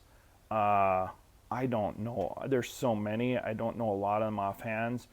What I want to sell out is, we do these events, and I want people that want to help the military. I want them to show up to the events, and I want people that are vets, I want them to go to the events, because now it's growing, and I think, I know it all. Yeah. Fuck, dude. I served 28 years, retired in 17. I've learned so much more. I work with soldiers and families now. That's my paying job, and I absolutely love what I'm doing. I'm still learning. Yeah. I still don't know of the resources they have in Olive Greeley and in Loveland and northern Colorado. But Crave Hot Dog, 23 September. What's today? What is that, Wednesday? Yeah. This episode will be out Tuesday. Tuesday. Yeah. So 23 September. tomorrow, if you're listening to this on 7 Tuesday. o'clock, sorry, 5 o'clock starts. Resources will start showing up. If you're a veteran, go to it. Crave Hot Dog in Greeley, Colorado. And then I would have more dates to follow, but they kind of set them when they come up. For sure. That's the next one, and man. Let me know whenever, and I'd feel free. Let me know, and I will broadcast it as much to as many people as I would can love find that. as well. That's my goal now. Yes, I'm being paid, but I love what I'm doing now, and I'm helping out with soldiers and families. If you hear this before 25 October, which you will, Yeah. I am doing a trunk or treat at the Windsor National Guard Readiness Center from 5 to 7 p.m. If you are a veteran that served and you're old and you got grandkids, bring your grandkids. There's going to be food, there's going to be trophies. I go around to businesses, I get donations. You're going to win best costume, coolest costume, scariest costume, all this yeah. for kids, for veterans that served or currently serving and they have a family. I want them to come there, have a good time. It's a safe environment. And if you want, you can come there just to eat, bring your kids, or you can do a trunk. So Yeah. Support in any way possible. absolutely. Fuck yeah. Yeah. Thanks again, Don. I appreciate Absolutely, it, man. Thank Thank you. Have a good one. Thank you. All right, we got this. Holy shit, dude. When did we start?